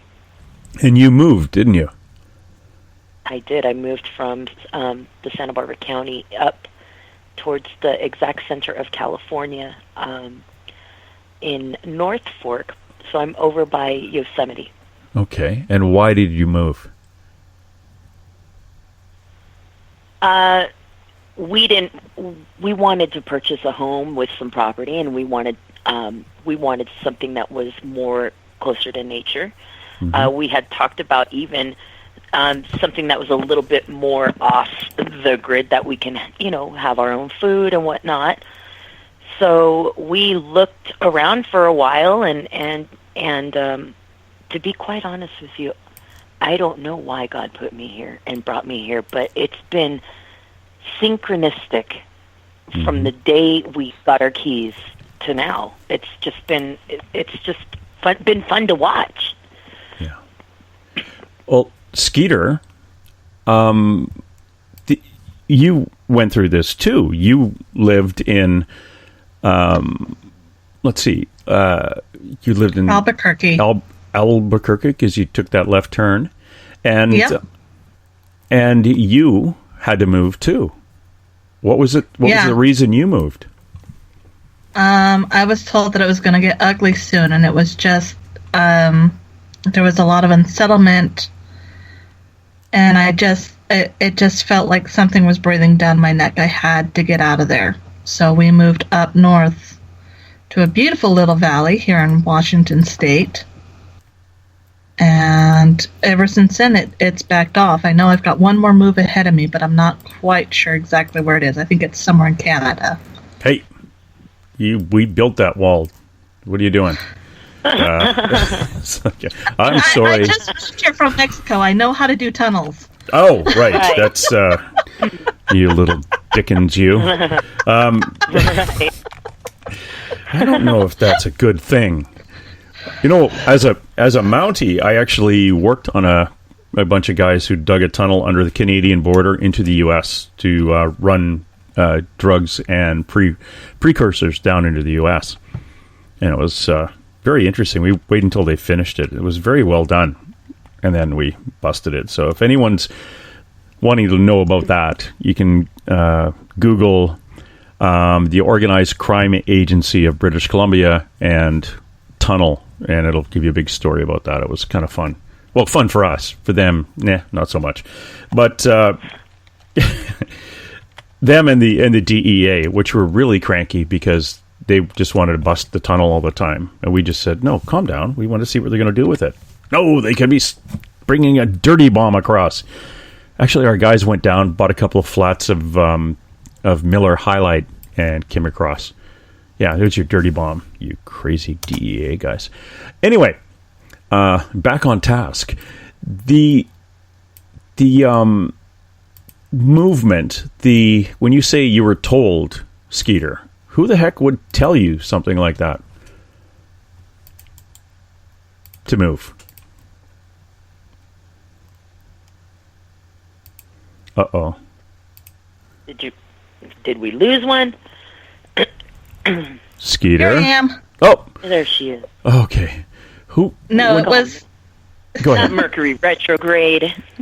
No, it's been a weird day for me, so this is par for the course. Mm. But no, it started with dreams, my guides chiming in. It was one of my past lives who came through. Oh. And was really pushing that this was not a good place for me anymore. So I had a lot of energies. I had the weird things happening. And I finally told the universe, I can't afford to move unless you move me. Amen. And all this is going to sound really horrid, but a whole bunch of really loving relatives suddenly died and left me the money I needed to move. Wow. And we have that in common. Really? Oh, really? Oh, that's weird, because I thought that I told the universe, please stop killing people on my behalf. But no, it was the only way we could move were these wonderful people who just happened to cross over to the other side, and they've been added to my collection of guides. Not so much as guides, but protectors. Making sure that we get to where we're at. And you had this happen to you as well. Yeah. I was getting the nudge that I needed to get out of Santa Barbara and for various reasons. But when we couldn't afford it because I'm the breadwinner in my family, and at that time I was a nurse working a whole ton of hours. And I was telling the universe, like, I just, Creator, I want to do what I'm so passionately and committed to do, and please allow me to, streamline doing this and still being able to support my family. And so a series of things had happened where things had shifted just to keep us in place.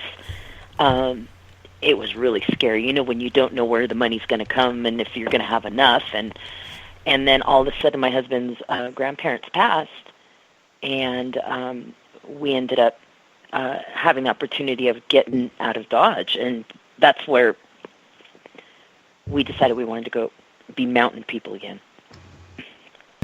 Mountain people. See, and recently I had that discussion with Spirit that if this is what you really want me to do, then this is what I need you to show me what to do. And it wasn't it was actually, it's my life. Right. The shift in moving here for me was like it was like the catalyst that has put me to where I'm at right now. In the last 6 months, I've had such tremendous shifts, and shifting into more synchronicity. It's been really exciting and fun to watch, and just really humbling too. Yeah, no, I totally feel you on that one. That's really cool, and it's a good sign that you really are where you belong. Right.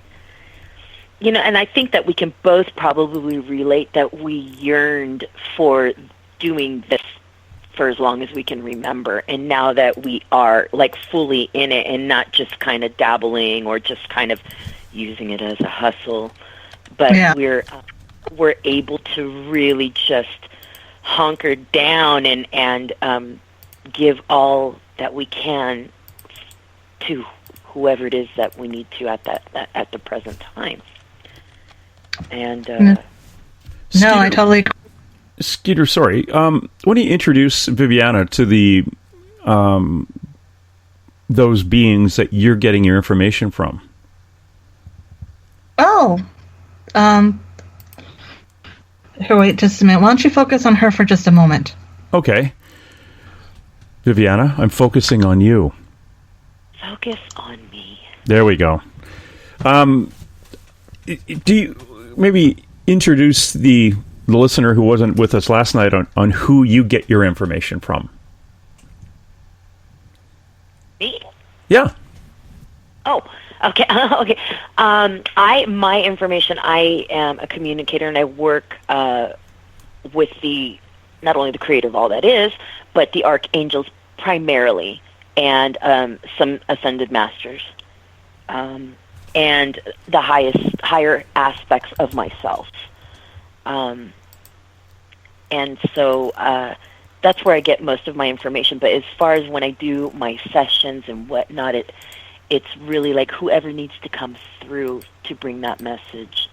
I think the mediumship really kicks in, although it's not like channeling people. I'm just channeling very I'm channeling information. Did you for them? Sorry, did you kind of go from when you started off? You had what would be called guides, like spirit guides, come through, and then graduate to more angelic beings, or did you go right into the higher beings? I unfortunately did not just automatically hit the jackpot. My journey started first. I was shaman energy presented itself to me and kind of opened me up. I had some gifts that were bestowed upon me that were Native American, but I didn't fully connect with it. But I think it was that little wedge that needed to open, like crack open the door for the other stuff to go in. And I've worked my way up through a different guides and teachers, and not only that, mentors and people that have been strategically placed into my life. Okay, so it was kind of the baby steps, and then on the way up, and then kind of probably hit you like a bit of a wave. I know we were doing a talk off air, or Skeeter was doing a reading with a gentleman. We determined eventually through the reading and a bunch of other things, it was actually an angel. And this is the one I talked about, Viviana, where Skeeter was talking to her guides, the regular ones that she talks to, and they were pushed out of the room. They were pushed away, and this huge angelic energy came in, and it was just bam, bam, bam, telling this guy exactly what he was supposed to be doing, and this is where he was going to be going, and the whole bit. And it was phenomenal, absolutely phenomenal. I got total chills up the whole left side of my body right now thinking about that. That was very cool. Skeeter, are you back into... Yeah, for now. For now? Okay. Can you introduce us to your guides, or introduce Viviana to your guides? The individuals I work with, they call themselves the Guardians, or the Guardian line. They've been a part of our universe, our galaxy, since the bang, so to speak.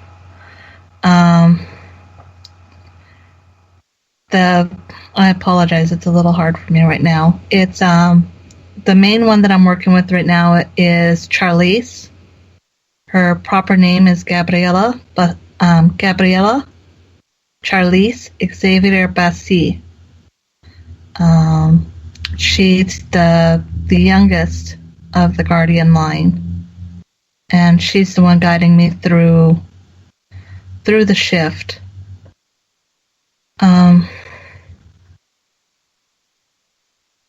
She's telling you when to bob it. What? She's telling you when to bob and weave, right?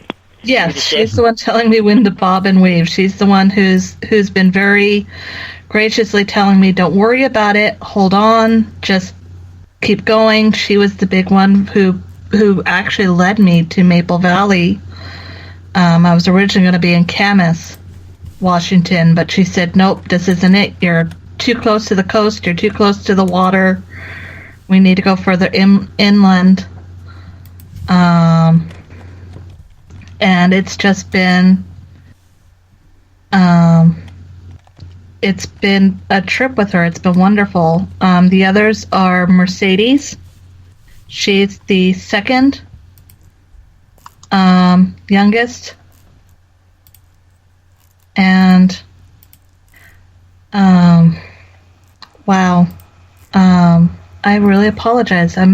Whatever's happening, I need to take a breath. Yeah, and just so you know, this has happened before, when Skeeter gets overwhelmed with the energies that are coming through, it affects her physically, and things start getting knocked over, and she's got to really focus. And if there's a lot of energies out there saying, look, you're not supposed to talk right now, we're going to step in, she's got a bunch of other guides and associates on the other side are saying, no, we're going to... So the conflict is in energy as opposed to in her stomach, which makes her bounce all over the place. When I think it was... trying to hold space for you, sister, just to hold the space for you and support you in whatever... if anything needs to come through for whatever. My guides are shifting out. It's actually a really good friend of mine, a very dear friend of mine who's shifting in right now, thank you very much for sending that energy, he says. Bill's saying that the Guardians are actually individuals who have been around a long time, and I've somehow gotten tied into them. And they've seen man through everything. In fact, it's Mercedes' fault that a lot of this is happening, because she kind of stirred things up to draw things here. There's Zana Tata, who is tied to Genesis. They're sisters. They're twin. They're the same soul, split in half. Two bodies, right? The twin flame sisters? Twin flame sisters, exactly. Mm-hmm. And then the original one, who I'm starting to get to know, is Gaia. And these individuals, they've been more and more so telling me about all the things that are coming from outer space. I'm a lot like you in that I'm kind of new to the ET experience. Mm-hmm. As a kid, I kept looking up at the universe going, why in the world would aliens want to be around us? And being from New Mexico area and Durango and all that, you had people all around you going, oh no, I saw the lights, or I saw this, and I'm like, oh my goodness, but here I am talking to Bigfoot and ghosts. So, but these guides have always been active in my life. They've always led me into the woods. They've led me back out of the woods. They've introduced me to things. They introduced me to my very first teacher in spirit form, who has taught me some amazing lessons. It's been a very amazing journey with these guys, because you don't know exactly what's going to come from them next, what the next lesson's going to be.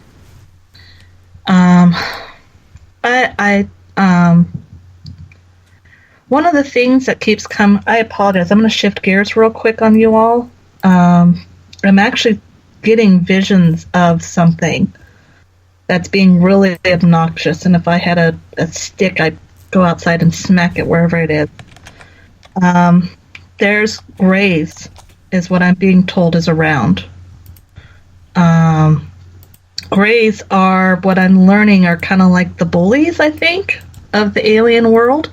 Some are. Yeah. There's some good ones, but these ones are a little aggressive.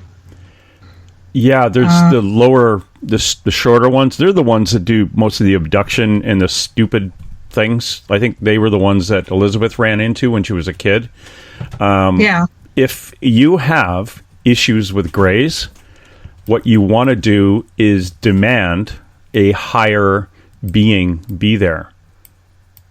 And that's being told. That's why Bill stepped in. Okay. So you want like a Syrian or a Palladian to step in and say, look. One of the blues I'm told to pull in, which is the Pleiadians. What color one? Blue. Blue? Yeah. I think the blues are Palladians. And they basically will keep the grays. Say that again? Avians also the blue avians. They're also blue, and they're part of the Pleiadian, aren't they? Yeah, I think so. But they'll keep the little snivelly grays in line, and you have a right. And this is, Dave Scott has told me this, and a couple of other guys. You have a right to ask for basically a referee, somebody to stand over your shoulder and say, no, they can't do that. Yeah. And they have to follow the rules. I thought you were going to read me my rights. Basically, yeah. You're going to, these guys come in and say, look, Skeeter's all good, and I don't think you should be here. So if anybody who's ever had problems with the little grays, the little zetas, don't fret. If you can ask for, if you could be on a table on a ship with a needle heading to your eye, and Spock and Kirk are tied up in another room and can't get to you, ask for a higher being to come in and oversee. And just ask in your mind. Metatron. Yep. Go for the big guns. Yeah. So how's that working out? It's clearing up. Yeah. It's actually Good. finally I'm getting my thoughts back, which is nice. I like having just me in my head. Yeah, no kidding. But I'm really impressed by your angel guides and how they've worked for you. I mean, that's got to be. I mean, the shamanic is one of the ways that I was introduced, along with the Druidian. A lot of the guardians are very heavily tied into Norse, Druid, Egyptian. So to hear someone else who was also brought in through the shamanic ways is actually really comforting to me. So thank you for sharing that. Thank you. You know, I think with where I might have been advantageous is having that my parents had already a lot of knowledge. So it wasn't like I was just in this family and nobody could identify with me. My parents already being trans-channel mediums that were working in transmuting energy and doing all that. I was raised in it. So I think when it came through my awakening per se, or the introductions of the guides, that's why they kind of had me with the natives for a little bit, and it was just to gain some knowledge on doing body work, healing stuff, and then it quickly altered where guides that were coming to me when I was a child, coming to me where their energy was coming through the stuffed animals and the toys that I'd play with, they'd show up to me later, and I recognized the energy. So it's been fun. It's been great, and I'm just really happy that I have awesome people that I'm aligned with too in this path, which I'm sure you too, because you both feel very high vibe. You know, don't be fooled. We've already it's like we've cleared all that low vibrational stuff. We're playing in a different sandbox now. Oh yeah. And for a while, that sandbox has been lonely. I know for me that it was lonely, but I got to the point, instead of complaining about how lonely the sandbox is I just started going really deeply within. What? I'm going to get back to Skeeter really quick here. Mercedes, when she was here, now Mercedes is the one that has done interference. She's run interference in human events that could have caused us to vaporize half a continent. Yeah. So, kind of tell Vivian about that. And what is it? Also, is it Mercedes that belongs to that group that can come to Earth and be a human and have pick up that suitcase and those hidden suitcases? The Puck box, the Uncle Puck box. The Puck box, yeah. Yes, Uncle Puck box. And Mercedes is a part of that. In fact, Mercedes is the one who started the Uncle Puck boxes, due to her work with the espionage, being a double agent. Her work on our behalf through World War I, World War II, Korea, Vietnam, the Cold War. She's always been very interactive in our lives, and she's always kind of stepped in at just the right points to help us keep from vaporizing ourselves or doing serious atrocities to ourselves. Mm-hmm. For some odd reason, she actually took a liking to the human species and actually worked very hard to try to help us sort ourselves out. The problem is that she was so busy sorting, she kind of separated us instead of uniting us, which I think left us more vulnerable, which is what we're trying to undo right now with the shift, which is clearing out all this separation and bringing unity back in. Okay. Now, and if we look at Mercedes compared to some of the energies that Viviana communicates with, where in the hierarchy would she fit in? I wouldn't say... Actually, you know what? I wanted to ask I asked him about the lion and the mythological creatures. Mm-hmm. And where, like, are they Pleiadian, or does anyone know, like, where do those creatures? Because there's the dragons, there's the bird people, there's the lion They're people. They're from all other places, and that's actually a story that I'm working with another gentleman on actually bringing to life. It's a story that I've been writing since, third or fourth grade. Wow. And it's basically Mercedes is responsible for that.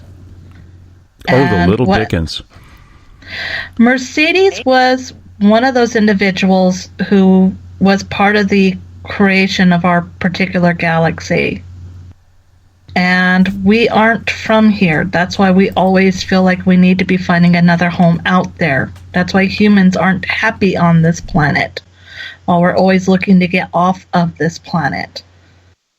Because we know we don't belong here, and there were things, and there are overlapping worlds and overlapping shadows, and they're not necessarily alien, although they are alien to an extent. It's through Mercedes that I saw some of the weird things that I did. She showed me these, what they call portholes or gateways. Some people call them the mists. When you walk into a fog and all of a sudden you're not where you know you should be. It looks like it, but you know you're not. And there's something very weird about it. It's when you know, it's almost like deja vu, like in the movie The Matrix, they talk about how everything's resetting itself. So all of a sudden you have like a deja vu moment. And it's through Mercedes a lot of this got started.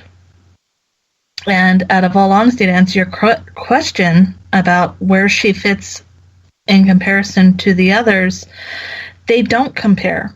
They're different creatures, different beings, and they're not, you can't compare them to each other. It's kind of like, well, where does an orange fit in with the apples? It doesn't. Okay. And humans have been open to these experiences, open to these beings for a long time, and we describe them as best as we can within our own knowledge and experience.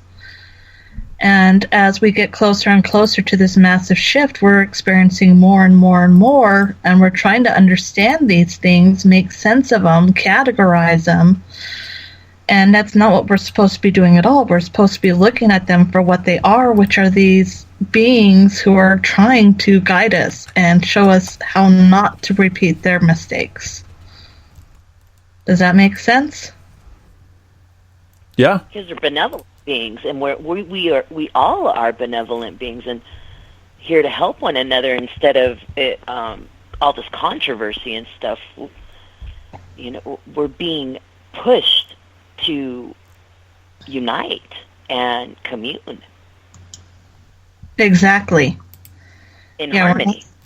You've got it. We're not supposed to be separating or classifying anymore. We're supposed to be recognizing that we are all beings of a higher light and energy. I've got a question coming in. Sorry to cut you off there, Skeeter. I got a question from the chat room. Archangels and Ascended Masters, why do we have spiritual hierarchies? Vibration. They all have different levels of vibration? Vibration frequency, because they're not everything's on the same frequency either. Yeah. Would that... Because there are... It's the classification, like what we would think of it to be as here in our planet, where everything is classified and there's like a certain type of hierarchy and people are butthurt about it. It's completely different because the beings all know that we're all equal on the same parameter, and so it's just different. Whereas we have the ego and they don't. Show-offs. Exactly. See what I did there? Show-offs. Anyway. All those people with no egos. Just a bunch of show-offs. A bunch of narcissists. narcissistic, no ego people. It's kind of like saying, have you heard about the paranoids? This whole room's full of them. I know. Oh, yeah. Oh, this whole room is full of paranoids. I'm just going to stand here and watch them. Getting back to the shift, and I know we're kind of coming at the top of the hour for our 7-minute... 7-minute stretch. 7-minute stretch. I almost went 7-minute urinary dump. But the... I'm actually going to go get my tea, because I didn't do that. I was busy fumbling around with Elizabeth Anglin's show in the background there. The shift itself... You've got different... You both have, and we really haven't talked about this yet, and I think we're going to end up having to talk about it a little bit more in the next half hour after we come back from the 7-minute stretch. But you both look at it from different perspectives. Skeeter, you have a lot of detail on it, and Viviana, you peek into it. It's almost like you're given... it's like baby steps. You're given just pages of the book. Where Skeeter, it's like someone's put on a video for you. Where you've got the crib notes and you're going, oh, look, holy cow, this is what's coming on. We probably have two completely different missions where our gifts that are similar in some ways are used for completely different things. Yes. Oh, yeah. And that's kind of where I was going. When we come back, we should talk about where you think in regards to the awakening of humankind, where your path lies and what it is that you are supposed to be doing on behalf of your brothers and sisters. So it's interesting. I think I have a path. Dave Scott, who put together this radio show, has a path, and this show is included in that path. And I know Viviana has one, and a goal to reach X amount of people in the most amount of people in the shortest amount of time, while we still have these meat sacks working for us. And Skeeter is I've seen 2 or 3 paths with Skeeter, so I think they all end up blending into one for Skeeter. But we're going to dig a little bit more into that. So be that as it may, I'm going to shut you guys off for a second, and I tell you I'm going to go into our break a minute or two early, just because I want to get out of the way and get it back into these subjects. And we're going to be back with Skeeter, and we're going to be back with Viviana Duncan, and we're going to make sure the house is clean. And I quite enjoy this. I quite enjoy having 2 people with with different skill sets in this type of thing on the show at the same time. We'll be back right after this.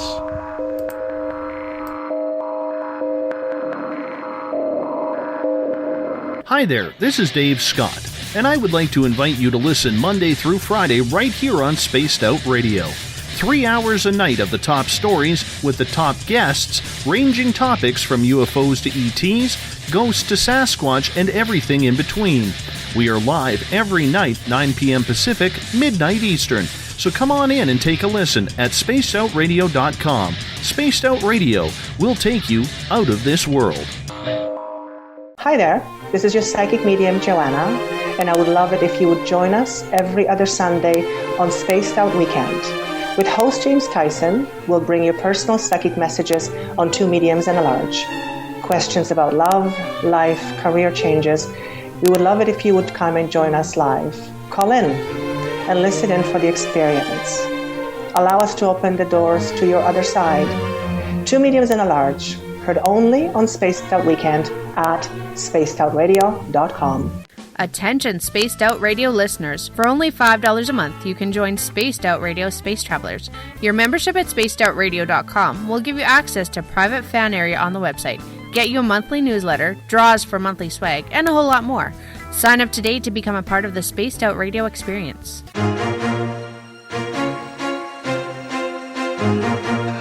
From coast to coast to coast, Blacklight Uncharted is taking on the paranormal across Canada. From ghostly hauntings to the UFOs flying above in conjunction with MUFON Canada, we're closely investigating what's going on in the northern skies and checking out the apparitions that walk among us. Check out our videos right here at speaceoutradio.com. We want to know your thoughts, we want to hear your experiences, and we want you to share your stories. The answers are out there, and we intend to find them. This is Eric Markham, news editor for Spaced Out Radio's The Encounter Online. We have put together a great team of writers and journalists from all over the world to bring you top-quality paranormal stories. From alien encounters to the latest conspiracies, you won't find any of that fake news here. True stories and top-notch reporting as we look to bring these experiences to the mainstream. The Encounter Online, only at spacedoutradio.com. For over 40 years, the Purple Energy Plates have been delivering amazing results for their many customers. Inspired by the great genius Nikola Tesla, the harmony, healing, and energetic effects of the plates have proven over and over to be beneficial and often miraculous to thousands of customers. With their money-back guarantee and the many benefits, how can you afford not to get one? Check their site for daily specials and choose from their many energy products. You won't be sorry. Visit them today at purpleplates.com for mind, body, and spirit, and expect a miracle. Patrolling the Pacific Northwest, we are always on the lookout for the strange and unassuming stories that real people are experiencing. Hi, I'm Vincent Zunza from Pacific North Weird.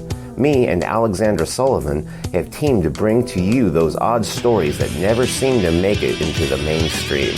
Stories so weird that will leave you scratching your head wondering, is this real? It's as real as it gets with Pacific North Weird. You can watch our videos right here at spacedoutradio.com. Find yourself constantly looking up in the sky, looking for answers? Have you had extraterrestrial contact? Are you an abductee? Looking for answers to your experiences? Hi there, I'm R. Keith Andrews, Spaced Out Radio's resident ET expert. Join me live the first Friday of every month where I take questions from the Spaced Out Radio chat room and help you understand those from the far-off world. It's 2 hours of knowledge every experiencer should listen to.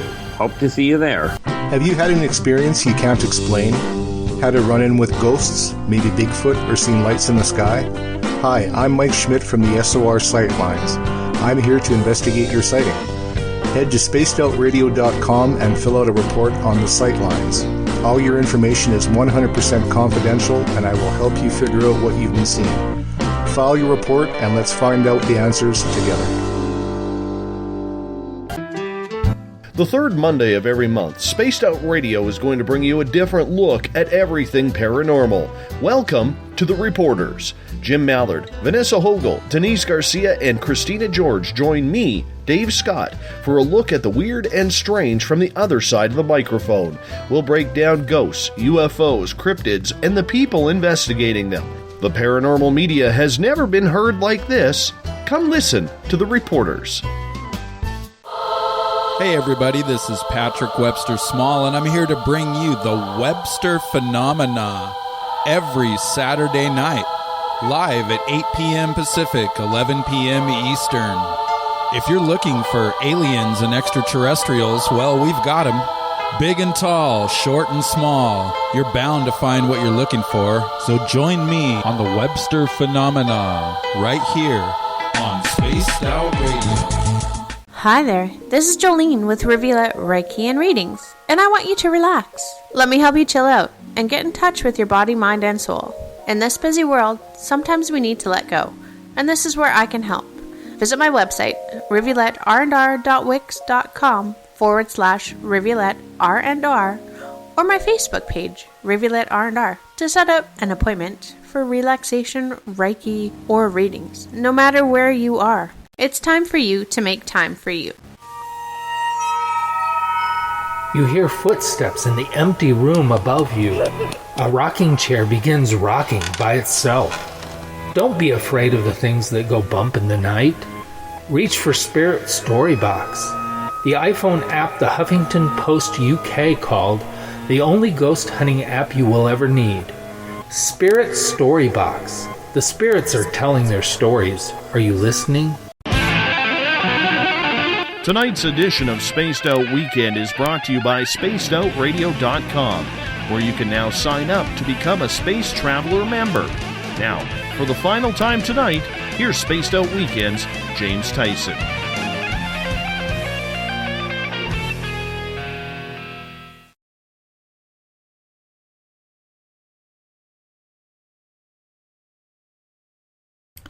Welcome back, everybody, to Spaced Out Weekend. Sorry about that. I got trapped underneath my desk here in my little log cabin on the 13th floor of the Spaced Out Radio Network. There's a dust bunny under this desk. It's the size of, well, I guess if for my friends in Australia, about the size of a wombat, and moves about as quick. This kind of slow rolling dust bunny. Oh, no, it was my dog. Never mind. We're back with Viviana Duncan, psychic, medium, and much, much more on the shift here with Skeeter Welhouse. Before the break, we were talking about kind of where our paths are taking us. But while we were on the break, we were actually talking about why the heck we're not talking about the shift. And we've discussed it a bit. And Skeeter, she's been completely kerfuffled all day and has been getting information basically that Viviana isn't supposed to be discussing it or passing on information that she may be getting from her higher beings. Now, we're getting this from the Zetas, the little grays. Those are the ones that walk around with the, stand on their tippy toes, look in the windows, and come in and poke you with a needle and poke and prod. The weird big little eyeball ones. The green eyeballed ones and big eyeball. Oh, big eyeballs. Yeah, the classic gray. They're the lower, but the lowest of the little worker bees. So I'm wondering if either of you can determine if these grays were sent on behalf of another group or they're doing this on their own. They're on orders. And are they on orders? Who are they on orders from? I'm not 100% sure. Okay. And when you say that, can you see them or you're just not getting that info? I'm seeing them, but they're being kind of obnoxious. I've got a drawing of something that looks almost reptilian. Could it be like that 100%. Guy who plunked in the seat beside you? That's who I'm getting a guess of. So do you think that this might be a little bit of intimidation factor and a little bit of maybe disempowering so you don't remain in your power as this amazing divine being that you are? Because what I'm kind of feeling is that you're far more powerful than these people, these beings, and they're like fruit flies, and you're empowering the fruit flies. Yeah, I've been told that a couple times, and I'm starting to figure that out, that they're having a lot of fun testing me, and I've got to start. I've been told I need to stop playing games and actually step up into what I am. Exactly. Which gets us into your divinity and your sovereignty, and quite honestly, like, you're created in God's image, and you are a majestic, divine, perfect, beautiful being, amazing, enormous, all-powerful being, and they don't have any power even remotely close to what you have because they're on a completely different vibration. But they're trying to strong arm you, but they're really you're messing around with the lollipop, the lollipop guild. Well, one of the guys. Well, which is why me and you need to start talking about the shift, because you're part of the puzzle and I'm part of the puzzle. Right. And they just don't want the you. more information we get out there, the better it is. Yeah. John, one of our buddies on the Spreaker chat room, just posted that those little Zetas, the little ones we were talking about, are little minions for the Alpha Draconian reptilians. And if you remember, Skeeter, you described and kind of drew a picture of that reptilian thing that plunked down in the car beside you and told you basically not to talk about this. Those are the guys. Those are the pictures that we brought up, and you said, yeah, that's the group. Yeah. And they told the wrong person not to be they told the wrong person to be quiet. Yeah. You should ask my dad how that worked. Yeah. Oh, you want me to quiet, do you, lizard head? Okay, I just got, after I said lizard head, I get total chills up and down the whole left side of my body again. Usually that's a good thing, so I don't know where that's going. But I want to hear more about Viviana, what she's been seeing, and I want to see how it fits in with what I've been seeing. I want to get on the shift. Yep, let's go. Now, are we talking about the ascension shifting as we're shifting, or are we talking about the event that they're so much speaking of? Because the event. Well, the event itself, but also the ascension too, because that's big part of the massive event as well. Right. So my information lately has been self-containing energy. I'm getting that like every day. Like, I need to contain my energy. I need to be very aware of where I'm putting it, and kind of like slowly pull back from being seen and kind of go into the sideline, working on, and doing what I'm doing to assist in my job. But what they've been telling me is that right now there's not very many dark entities left on the planet. Like, we've really shifted a lot of that out. And a lot of them actually have transmuted and shifted themselves, because that was the free will choice that they had. Is like, okay, you're going to get it together. You're going to come into the light, or are you going to deal with what's the retribution coming? And so what I've been seeing is that a lot of the major thing right now is like the government and everybody trying to really instill the fear, because the fear feeding the chaos and all that, so that those minions, which they think that they have a chance and that they can actually regain their power, they've lost their minds.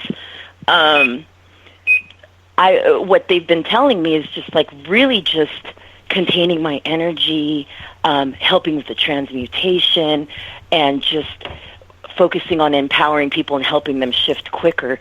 And if we make that our focus, and we stay more positive, and we shift in that way, and we more or less do more corralling, we can dodge these bullets, meaning all these disasters that are kind of like on the brink, because we're kind of in this flex with Mother Earth, where she's like, you guys get it together, and then you have the worker bees that doing what we do, and then you have the government and their entities and energies trying to disrupt and distract, and they're telling me we can't be distracted. You cannot allow these distractions to overcome you and to knock down your vibration and your frequency. Facebook, it's a distraction.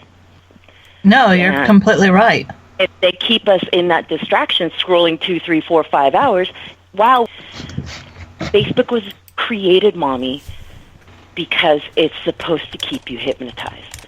She said that there is subliminal messages and stuff embedded in the coding and stuff, and that's why people stay there. You're stuck in hypnotism, scrolling for what? For hours. And the more people that are doing that and they're distracted, then they can do whatever the hell they got going on. So I'm not trying to empower staying stupid. I'm trying to empower and encourage and help others rise up. No, that makes perfectly good sense. We cannot afford to be distracted right now. We cannot afford it. And that's the thing is, they've conditioned us for everything that's happening right now. Every single little thing they have conditioned us for. And I spoke about this briefly with like the reality TV. They shaped us for this. So now we have like this, all these people that are just obsessed with the media and all of these things they're playing their own little part in it, and it's keeping us distracted. And while we're distracted, we're not transmuting our energy. We're not allowing ourselves to let go. We're getting caught up into drama, and so it's stalling or trying to stall the ascension process. No, I totally agree with you. I mean, it's really weird, but I've been when I said I was going to do this, I was suddenly not able to start to watch TV anymore. I wasn't able to watch movies. I've been spending less and less time on Facebook. If I'm on Facebook, it's mostly to play games or to connect with clients. But I'm not on Facebook anymore like I used to be. I'm getting pulled away from newspapers, and I can't drink alcohol anymore. I can't do high caffeine. I actually have to watch my diet more. It's really weird because the more I'm learning, the less I'm connecting from that big brother circle of what are you doing? What are you getting your information from? As far as mass media, have you noticed the same thing for yourself? I used to work in the media, and so once you work in the media, you don't really want to like watch it. So I worked in television for years, and like I just no, thank you. The only feed that I get, or any glimpses or anything on news, is what comes through on social media, which is not much because I've really eliminated a lot of the people and a lot of the things with that, and I'm just merely focusing on stuff that's empowering. No, that's a big thing. Is focusing on it more, the positive. Just picked up a description of those draconian lizard things from a guy named David Icke, or Ike. I don't know exactly. I think it's Icke. They're descendants of Noah, and they're human reptilian crossbreeds, or at least those who have interbred enough to maintain that genetic structure.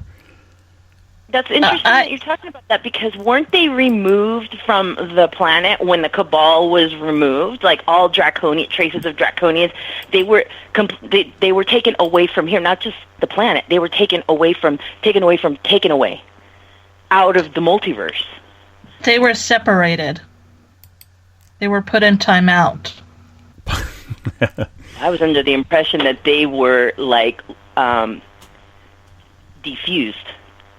Okay. Like they're out of they don't exist anymore because of what they did and all the tyranny and all the stuff that they put that where we were stuck. They didn't. Yeah. It's like they got what they were. They got what they were manifesting. Yeah. Yeah, in a way. They're the ones who are said to have created the primate race. Eventually brought to Earth from another planet. It was tinkered with about 21 or different races, about 21, and been modified 22 times. Eventually became Homo sapiens, who were on a physical level. Anyway, yeah, and we used to have 12 strands of DNA. 10 were taken out by another group from Orion in order to control us and hold us back. And again, I'm just paraphrasing something in regards to something written by Valerian in talking about the Pa-Tal, who is supposed to be who we are. But this is their philosophy. There were legends about warring with a race that was creating human life forms that were opposed to the draconian philosophy. So that's what they're trying to pull back. They don't want us to find who we really are. They know that they basically want to hold us back because they found out who we were on a soul level. And that's according to, again, this is hearsay, Your Honor, from Andromedans. So, what the heck? It comes down to, if you believe that there is one group of aliens, like those little grays showed up, then you kind of have to then buy into the other ones, the Draconians, the Alpha Draconian reptilians. So when we get to the shift itself, what's to come if we don't get our human poop together and start living with the earth and not off the earth, and stop destroying this and start getting along like a group of people that all like each other or love each other. Viviana, what do you see? Are you getting, I know this isn't your path, but you do get a glimpse every so often of this. Are you seeing that we can come out of this okay? Come out of what? The like, let's say all the chaos and all that, or you what? know, it comes down to it. It's like we're a kid. We've been warned a couple of times, and that's it. You're grounded. Your phone's taken away, and you're going to get a licking. Sorry, well, I'm old. I have been told more than once that we are fine. We are more than protected and more than okay. That all of the nuclear warheads and all those things have been disarmed. Disarmed, yeah. That that we have more than enough alliances protecting us from ourselves than we know. Like literally, there's things that are there that are already set up in case, and from what I've been shown, it's like, don't worry about it. There's been plan A, B, C, D. It's covered, and really, I don't think that with their power and what we got going on and who is embodied here, I don't think we have anything to worry about. Yeah. I'm very confident. And that's I'm 1,000,000% confident. And Skeeter, I think that kind of jives with your bit, because I think, wasn't it Mercedes was probably the one going around cutting the fuse on all these things anyway. Yeah. But the conflicts that are going to happen, just as the warning, like the kid getting the warning that he's going to get grounded 5 times before he does get grounded, the warnings are going to be civil unrest. Well, you got to understand that while this stuff is happening in the governments and all of this and this, we're having an ascension process where every second of the day, more and more and more and more light is coming onto the planet. So trust and believe that anything that has any type of dense energy or darkness within it, it will not sustain in light, especially the higher in vibrations we go. People are going to just start keeling over or checking out, because the energy is getting intense, and it's only going to continue to get more and more and more intense. So, quite honestly, I think a lot of things are going to start defusing because of the energetic push we're getting in the ascension, with God pressure washing us and pressure washing all the stuff that's going on. I think we're going to be fine. Might be a couple bumps in the road here, but we're not headed for destitution and death and squander and apocalypse, or one of those movies that they want you to believe. I don't think so. I'm no, what I'm not seeing isn't definitely the apocalyptic stuff like you see in Hollywood. Right. But there is visions I get, and I don't know how it works for you, but I actually see two paths for every time I see something. I see something where it could go if you don't take the steps necessary, and then I see what steps are necessary and where those steps will take you. And I've seen both paths. I've been allowed to see both paths. So, one's a little scary, but as long as, like you said, as long as we're focused on coming together as a race, continuing to ascend. Well, that's all happening. I mean, like, look at with the water. The people are coming together. We're being forced to come together, whether we like it or not. But and people, and it's happening with a little bit more harmony. So regardless, there is these tragic things happening. People really are truly coming together more than ever. The thing that I'm waiting to see and happen is what's going to happen with Trump, because I believe that he is an aspect of him is Saint Germain. Well, I know he was necessary. I know that we needed him as a catalyst. And I know his time is almost up. They're saying that a lot of it is show. A lot of it is just it's for show. And oh no, it is. It's all show. But the thing is that it's not him that we should really be worried about. It's what's going on behind him when he steps down. And that's when we're really going to have to show as a race, as a people, how strong and enlightened we truly are for what's coming once he's off the stand. Mm-hmm.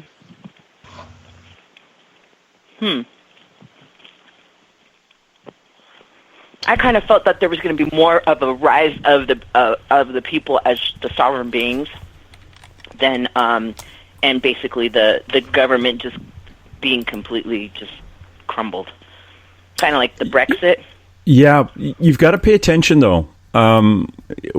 What one of those things we always talk about, the sleight of hand that is going on out there, where we're kind of everyone focus on Facebook. That way we don't see what's really going on. Well, right. in the United States, with 330 million people, you're focused internally within the country, the majority of those people. Right now, and it's been on, it might be on the U.S. news, but the Canadian news is really watching because we have a lot of French citizens here that can still vote, are watching what is happening in France with that lady who is such an outsider, who is far, far, far right, is now in one of the top two, if not, or three, at least in the top three, but probably in the top two most popular parties. So that vote coming up in a few weeks with them is going to be very interesting. And again, like I'm always pointing out, this the gentleman who got elected in Turkey, who ran on, okay, we're going to get rid of democracy, I'm going to be a dictator. And he got elected. The far-right movement in the Netherlands that almost pushed over, but it's polarized. It has enough people following it. It's polarized the population. We still have to worry about Germany and their far-right coming up, and Australia with the one party. So I'll think, looking outside globally, again, you focus on Trump. Trump is, still in the largest superpower, and it's a good thing to focus on. But there's a lot of crap going around, and it's the kind of left-leaning, that kind of social conscious side of the planet is really polarizing themselves and going to a bit of a right, a lot right of center. It's like the pendulum has swung, and we've watched it for the last 25 years swing to the left, and it's now on a really quick swing to the right, and it's picking up momentum and going to the far right. And that I truly, and this is my personal opinion, I believe that is exactly what it's supposed to do. It's supposed to polarize a population in the event that population actually needs a good shakeup. And it's then you just have to flip a switch and it's all go. You know, I'm feeling like between this last equinox up until the August equinox, it's going to be really kind of like not quite tumultuous, but it's things are starting to boil. But I have this suspicion that there's going to be a complete shift in mentality, in everything. I feel like it's almost like, you know how they talk about and they teach you about the rapture and it happens in the blink of an eye and this and this. I feel like one day we're just one day very soon, in the midst with all this stuff that's happening planetary and whatnot, I feel like we're going to shift. I think we're ahead of the game, but they don't want us to know how ahead of the game we are. Because if people get relaxed and calm down when they start getting a little bit more confident. And I think that we're further along in this ascension process than they really want us to know. Okay. Yeah. What do you think, Skeeter? They're downplaying. I think. Skeeter's like, I just came back from a spaceship where I got spanked. What do you think? No, not quite. Okay. No, they keep showing me stairs, and I'm trying to figure out why they keep having me draw stairs and eyeballs. But no, the thing is that we've got a lot of the tools. I agree with you. We are ahead of the game. It's just getting us to wake up to it. It's getting us to wake up to what's going on and what's happening and how to take care of each other and not all that. Yeah. Yes, but I believe that our souls have been doing what it needed to do before anything. Like, our souls came here and have been doing the mission while we're sleeping and doing whatnot. and while we're living our little lives. And I don't know, our souls have been doing a lot of work. I mean, that's why we keep coming back around and back around and back around. We've been laying a lot of groundwork. Mm-hmm. And even as we rest, our energy is still moving things forward. Mm-hmm. The big goal is to get everybody on that same synchronicity, because some people are coming back around because they didn't get it the first time. Others are coming back around because we're trying to help the others get it. Right, and that's the big thing, is getting everybody on the same vibe.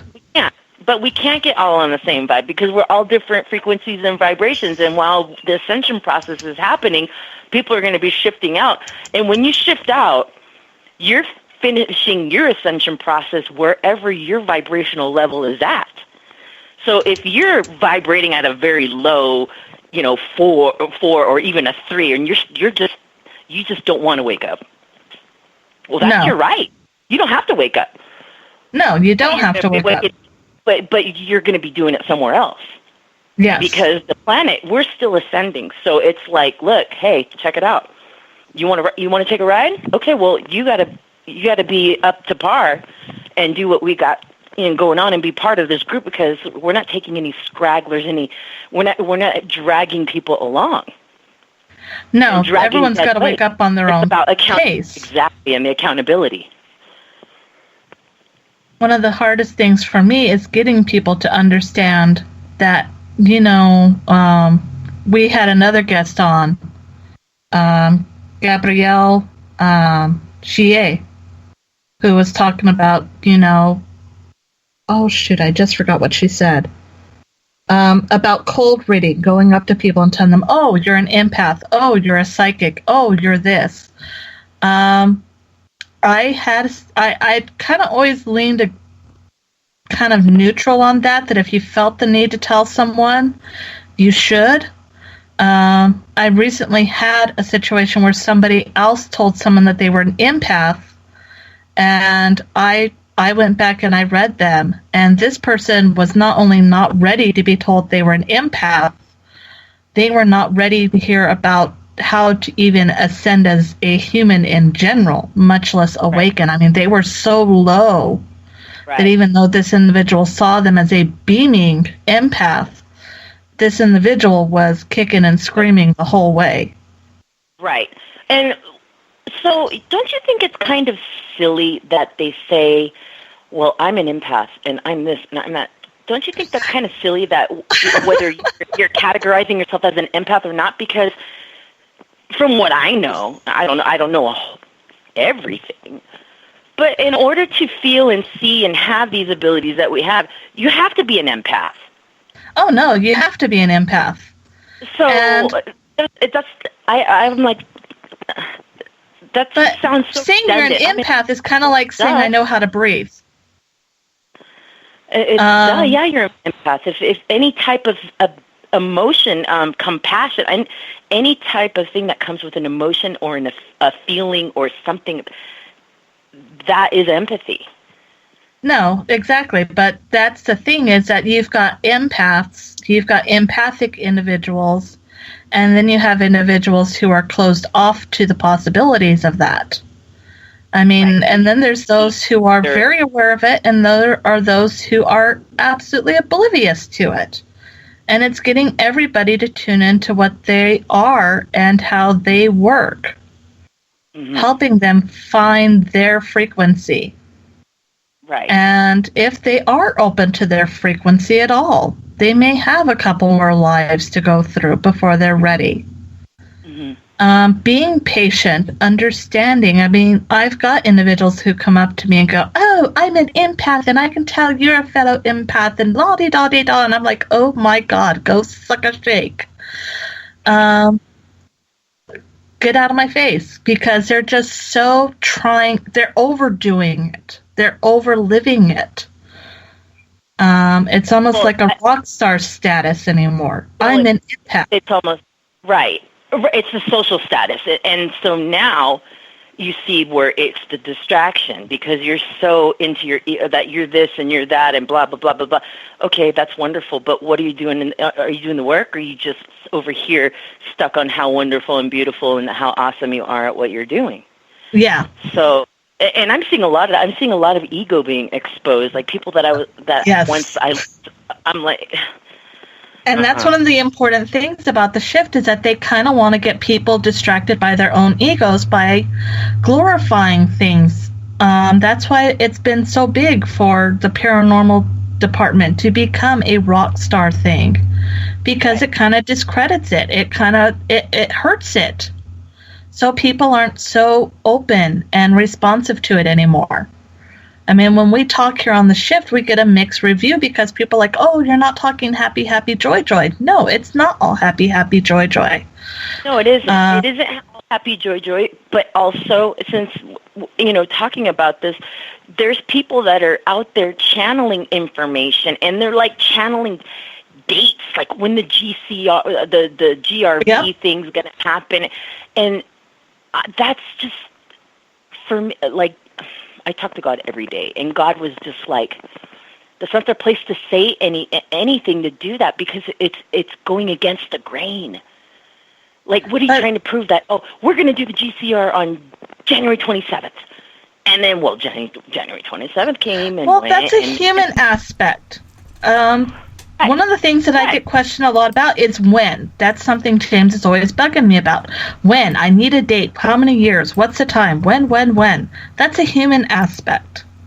Truth is, I've got a date, I've got a time, but I'm not allowed to say, because if I do, I'm going to get my butt kicked.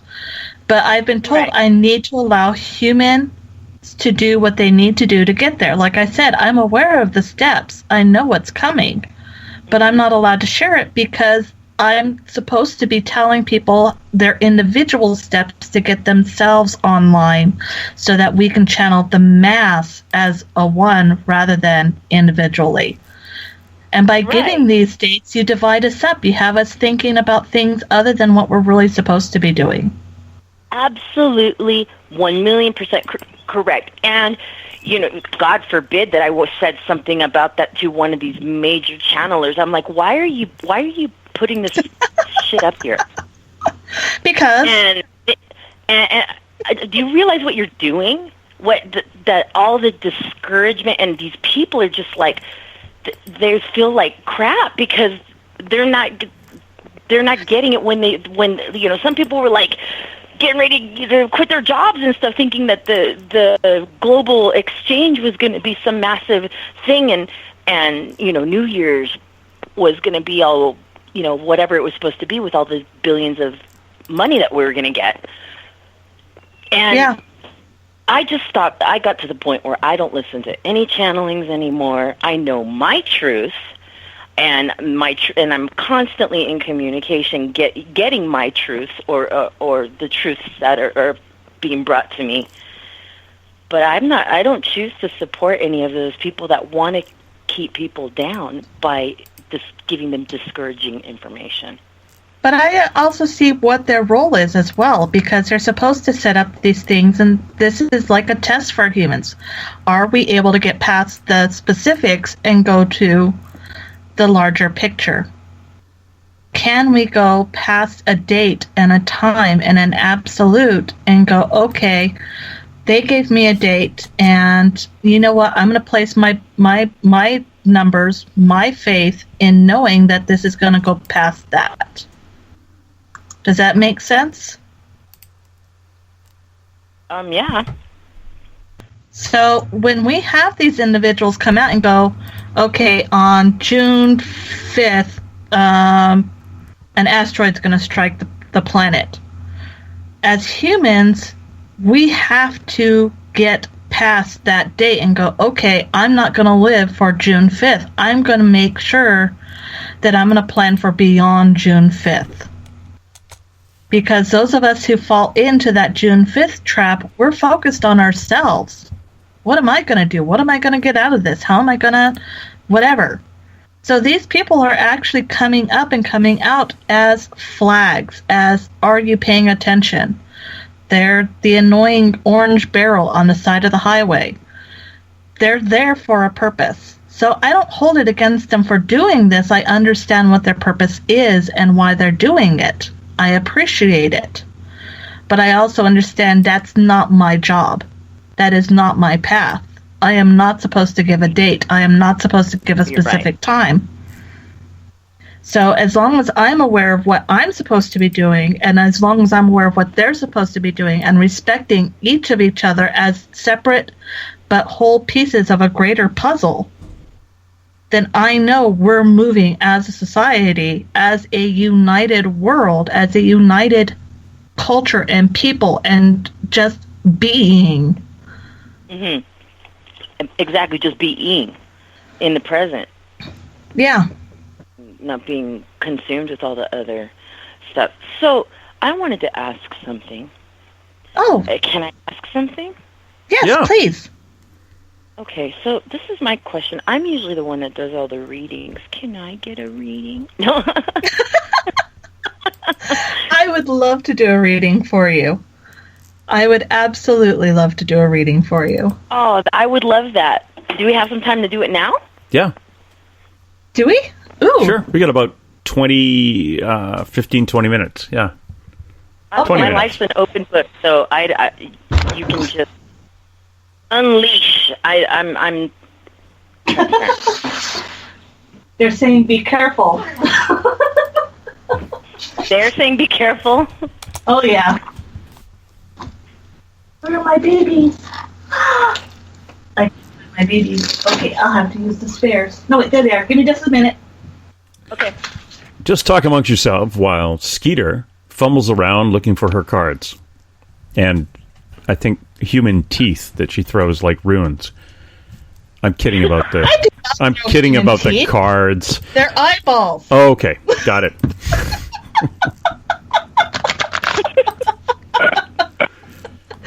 Oh my goodness. Oh, goodness. And I just charged my cards, so they're nice and clean and all fresh. You do what I do. I put them in the dishwasher. Them. Oh, you get to dirty them, yeah. You dirty girl. One of the things I'm being told, just off, there's a spirit already behind me, and he's going, let her know that it's okay to start experimenting with new avenues. What he's showing me is that you've been testing a new guide and some new energy. Go ahead and follow that. It's a really good path for you.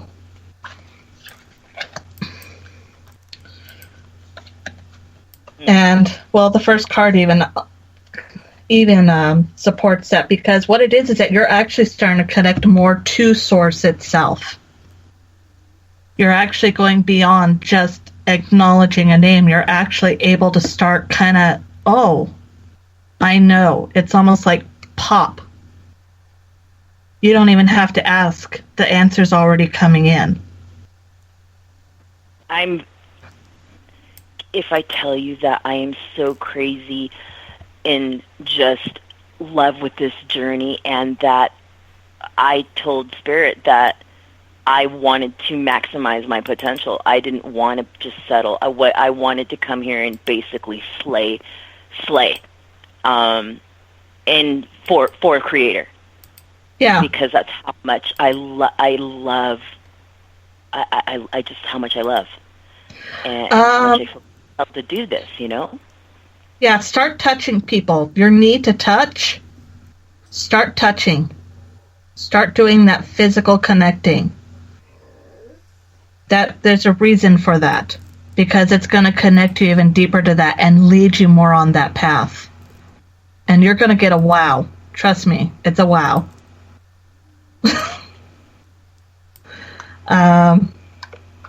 Yeah, both. I flipped 2 cards already. You're being upgraded to a new level. You're going through an initiation period. There is a test up ahead. You've kind of already been told about it. Go ahead and follow your gut. I was shown something that was kind of jarring, but I'm glad that I was shown it, because the mental preparations are, been taking effect. Yeah.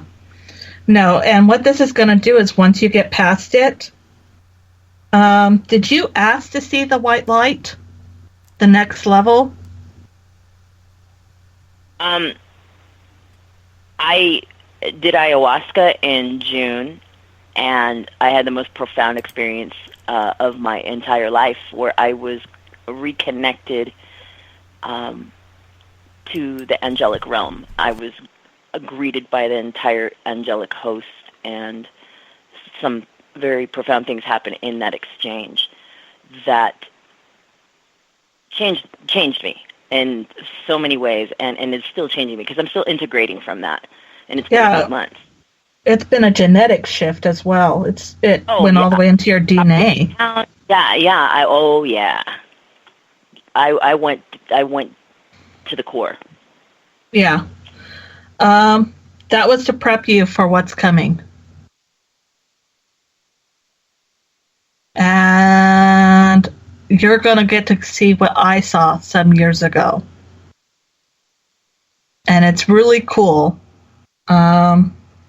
Me and you were talking about it earlier, about when you mentioned how watching these lower entities transcend into lighter beings. Mm-hmm. You're going to get to see something really dark, and it's going to be your job to help it transcend.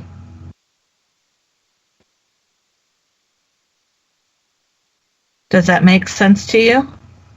I do that now with my clients. This isn't specifically with your clients. I'm going to tell you that already. This is going to be a big deal, and it's really going to be a test on the shaman level. Do you know how for most there are some shaman groups where you have to go out into the wilderness and almost lay at death's bed. In fact, some will even dig a grave for themselves. I had my shamanic death when I did ayahuasca. This is going to be very similar, if not more. Okay. So is this my transition? This is going to be your transition.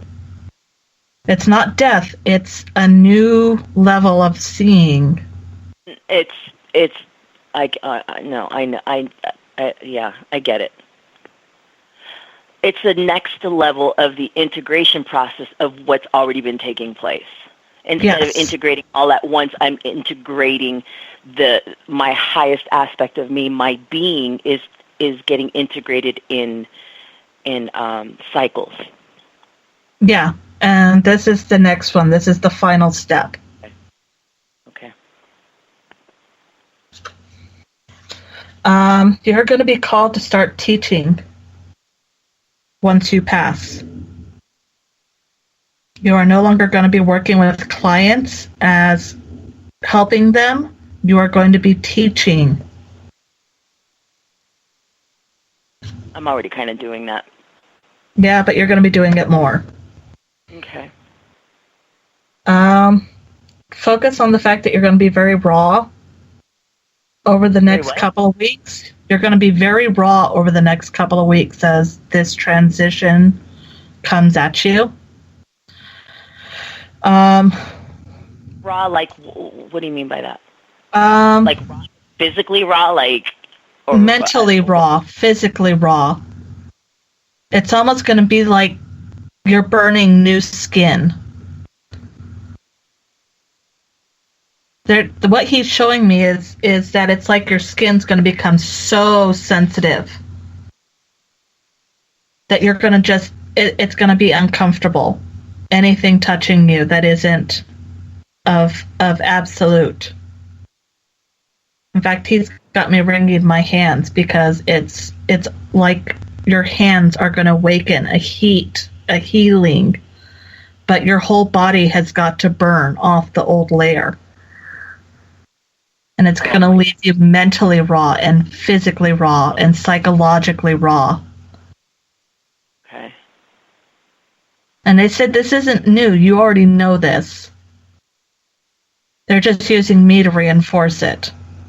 To validate it and reinforce it, yes. Once you're done with this, don't worry, we've got you covered. He says, don't worry, we've got you covered. We're all here. He's spreading his wings right now to show me that he is an angel and that he's wanting you to know that he is an angel. And who is an angel? The gentleman who's guiding this reading. Oh, okay. Oh, I thought it was one of your peeps. Okay. No, not one of mine. Okay. So this is an angel now. Who is he to me? He says he is your second when you call on help. Okay. And he is second in command to all. Uh-huh. Okay. That's Metatron. Yep. He's been here before. Yeah, he reattached my wings and, yeah. Straightened out your halo. So you're you were basically validating me from all that all my new awarenesses and things. For a minute, I was thinking, I'm batty. I'm bat crazy. Yeah. But with what you're saying, a lot of it is correlating with what I've gotten. So it's nice to know that I'm not delusional. I'm not crazy. Well. No, not today. But he says, when you leave, when this is done and you become a teacher, there will be no doubt in anyone's mind that you have finally ascended to true shaman. You will no longer have to call yourself that. People will look at you and just know. Yeah, but I don't want to be a shaman, though. That's tough. I don't. But I don't really. No, but I don't really like. I don't. The thing is, I don't. Why do I have to have a fucking label? That's what he's trying to get through, is that you're no longer going to have to say or acknowledge that you're a shaman. Other people are going to know it. They're going to just know that you are of this level. So it's actually like a rank as opposed to a job. It's actually, you know how you're walking down the street and you just get a vibe on someone? Yeah. and you're like, there is just something magical about that person. I want to connect with that person. I already get that now, though. I mean, but it's going to get really, really intense. I still have quite a ways to go to before I get there. I have to still do. It's a work in progress. It is working on myself to clear some more stuff, but I'm ready for that. I'm ready to step in and be my authentic self and to really truly thrive in serving. And that's what's going to happen. Oh, I'm so excited. And he says what you need to do is get past the I don't want to be's or I'm not ready's and just go for it. There's a difference between being... He says there's a difference between being humble in service and being true to service. Does that make sense to you? Well, I'm humble in service, but being true to service, yeah. And he wants you to become true to service.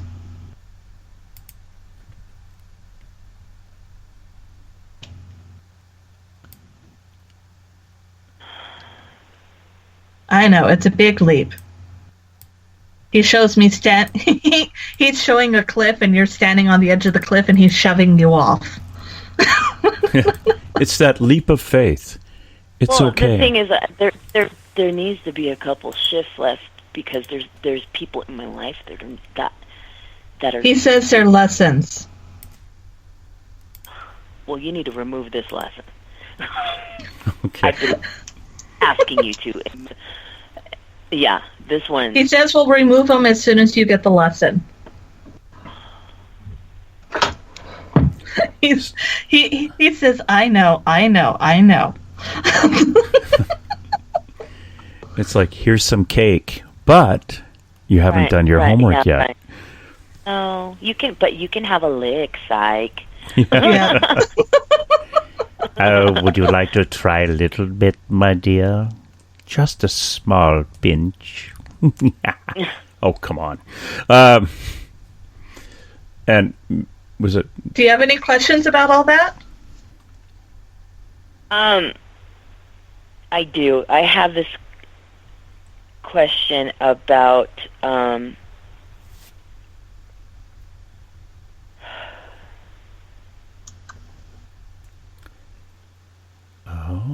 one of those questions. Yeah, I can't. I they're telling me that it's not the place to talk about it. So maybe the place to talk about it is in about 3 or 4 minutes when I press the little thing saying thank you for coming out tonight, and then you can talk about it off air with. But it's yeah. Oh no, we can talk about it later, or I can even give you my email and phone number once we're off, and we can talk more about it when it's more your time. Well, in 2 minutes, you could start talking about it. Okay. So, lastly, really super duper duper quick, is there anything that I'm not doing that I should be doing, that I'm omitting? Is there any messages that I'm missing? You know? He says when it comes to forgiveness, you've got the basics, but it's actually going beyond forgiveness that you haven't quite gotten. Right. And what you really need to focus on, he says one of the reasons this person is in your life is because to forgive them is almost, it would be more fun walking through a large room of Legos than to actually forgive them. That to actually find true forgiveness, divine forgiveness. It's not the forgiveness. It's just like I'm so done with victimhood mentality, and it's like, listen, I'm not going to rescue you because I'm too busy rescuing myself. On that note... I put the cape on myself. On that note, I'd like to thank you for being here, Viviana Duncan. And please, if you guys want to know a little bit more about Viviana, go check her out. She's got a Facebook page and link up to something. Lots of fun. She does readings. And Skeeter Welhouse. Look for her on bluemoonweaver.com. Find her on this Facebook thing, even though we don't want to do this. And for the rest of you out there, I will see you soon. And remember, following us is Forest Moon Paranormal's Eric Cooper with S4 on Spreaker. Keep an open mind. All right, that's it. Let's roll. And hey!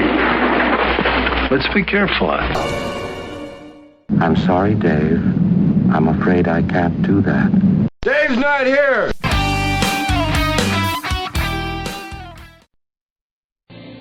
This house is clean. Headline edition, July 8, 1947. The Army Air Forces has announced that a flying disc has been found and is now in the possession of the Army. Army officers say the missile, found sometime last week, has been inspected at Roswell, New Mexico, and sent to Wright Field, Ohio, for further inspection.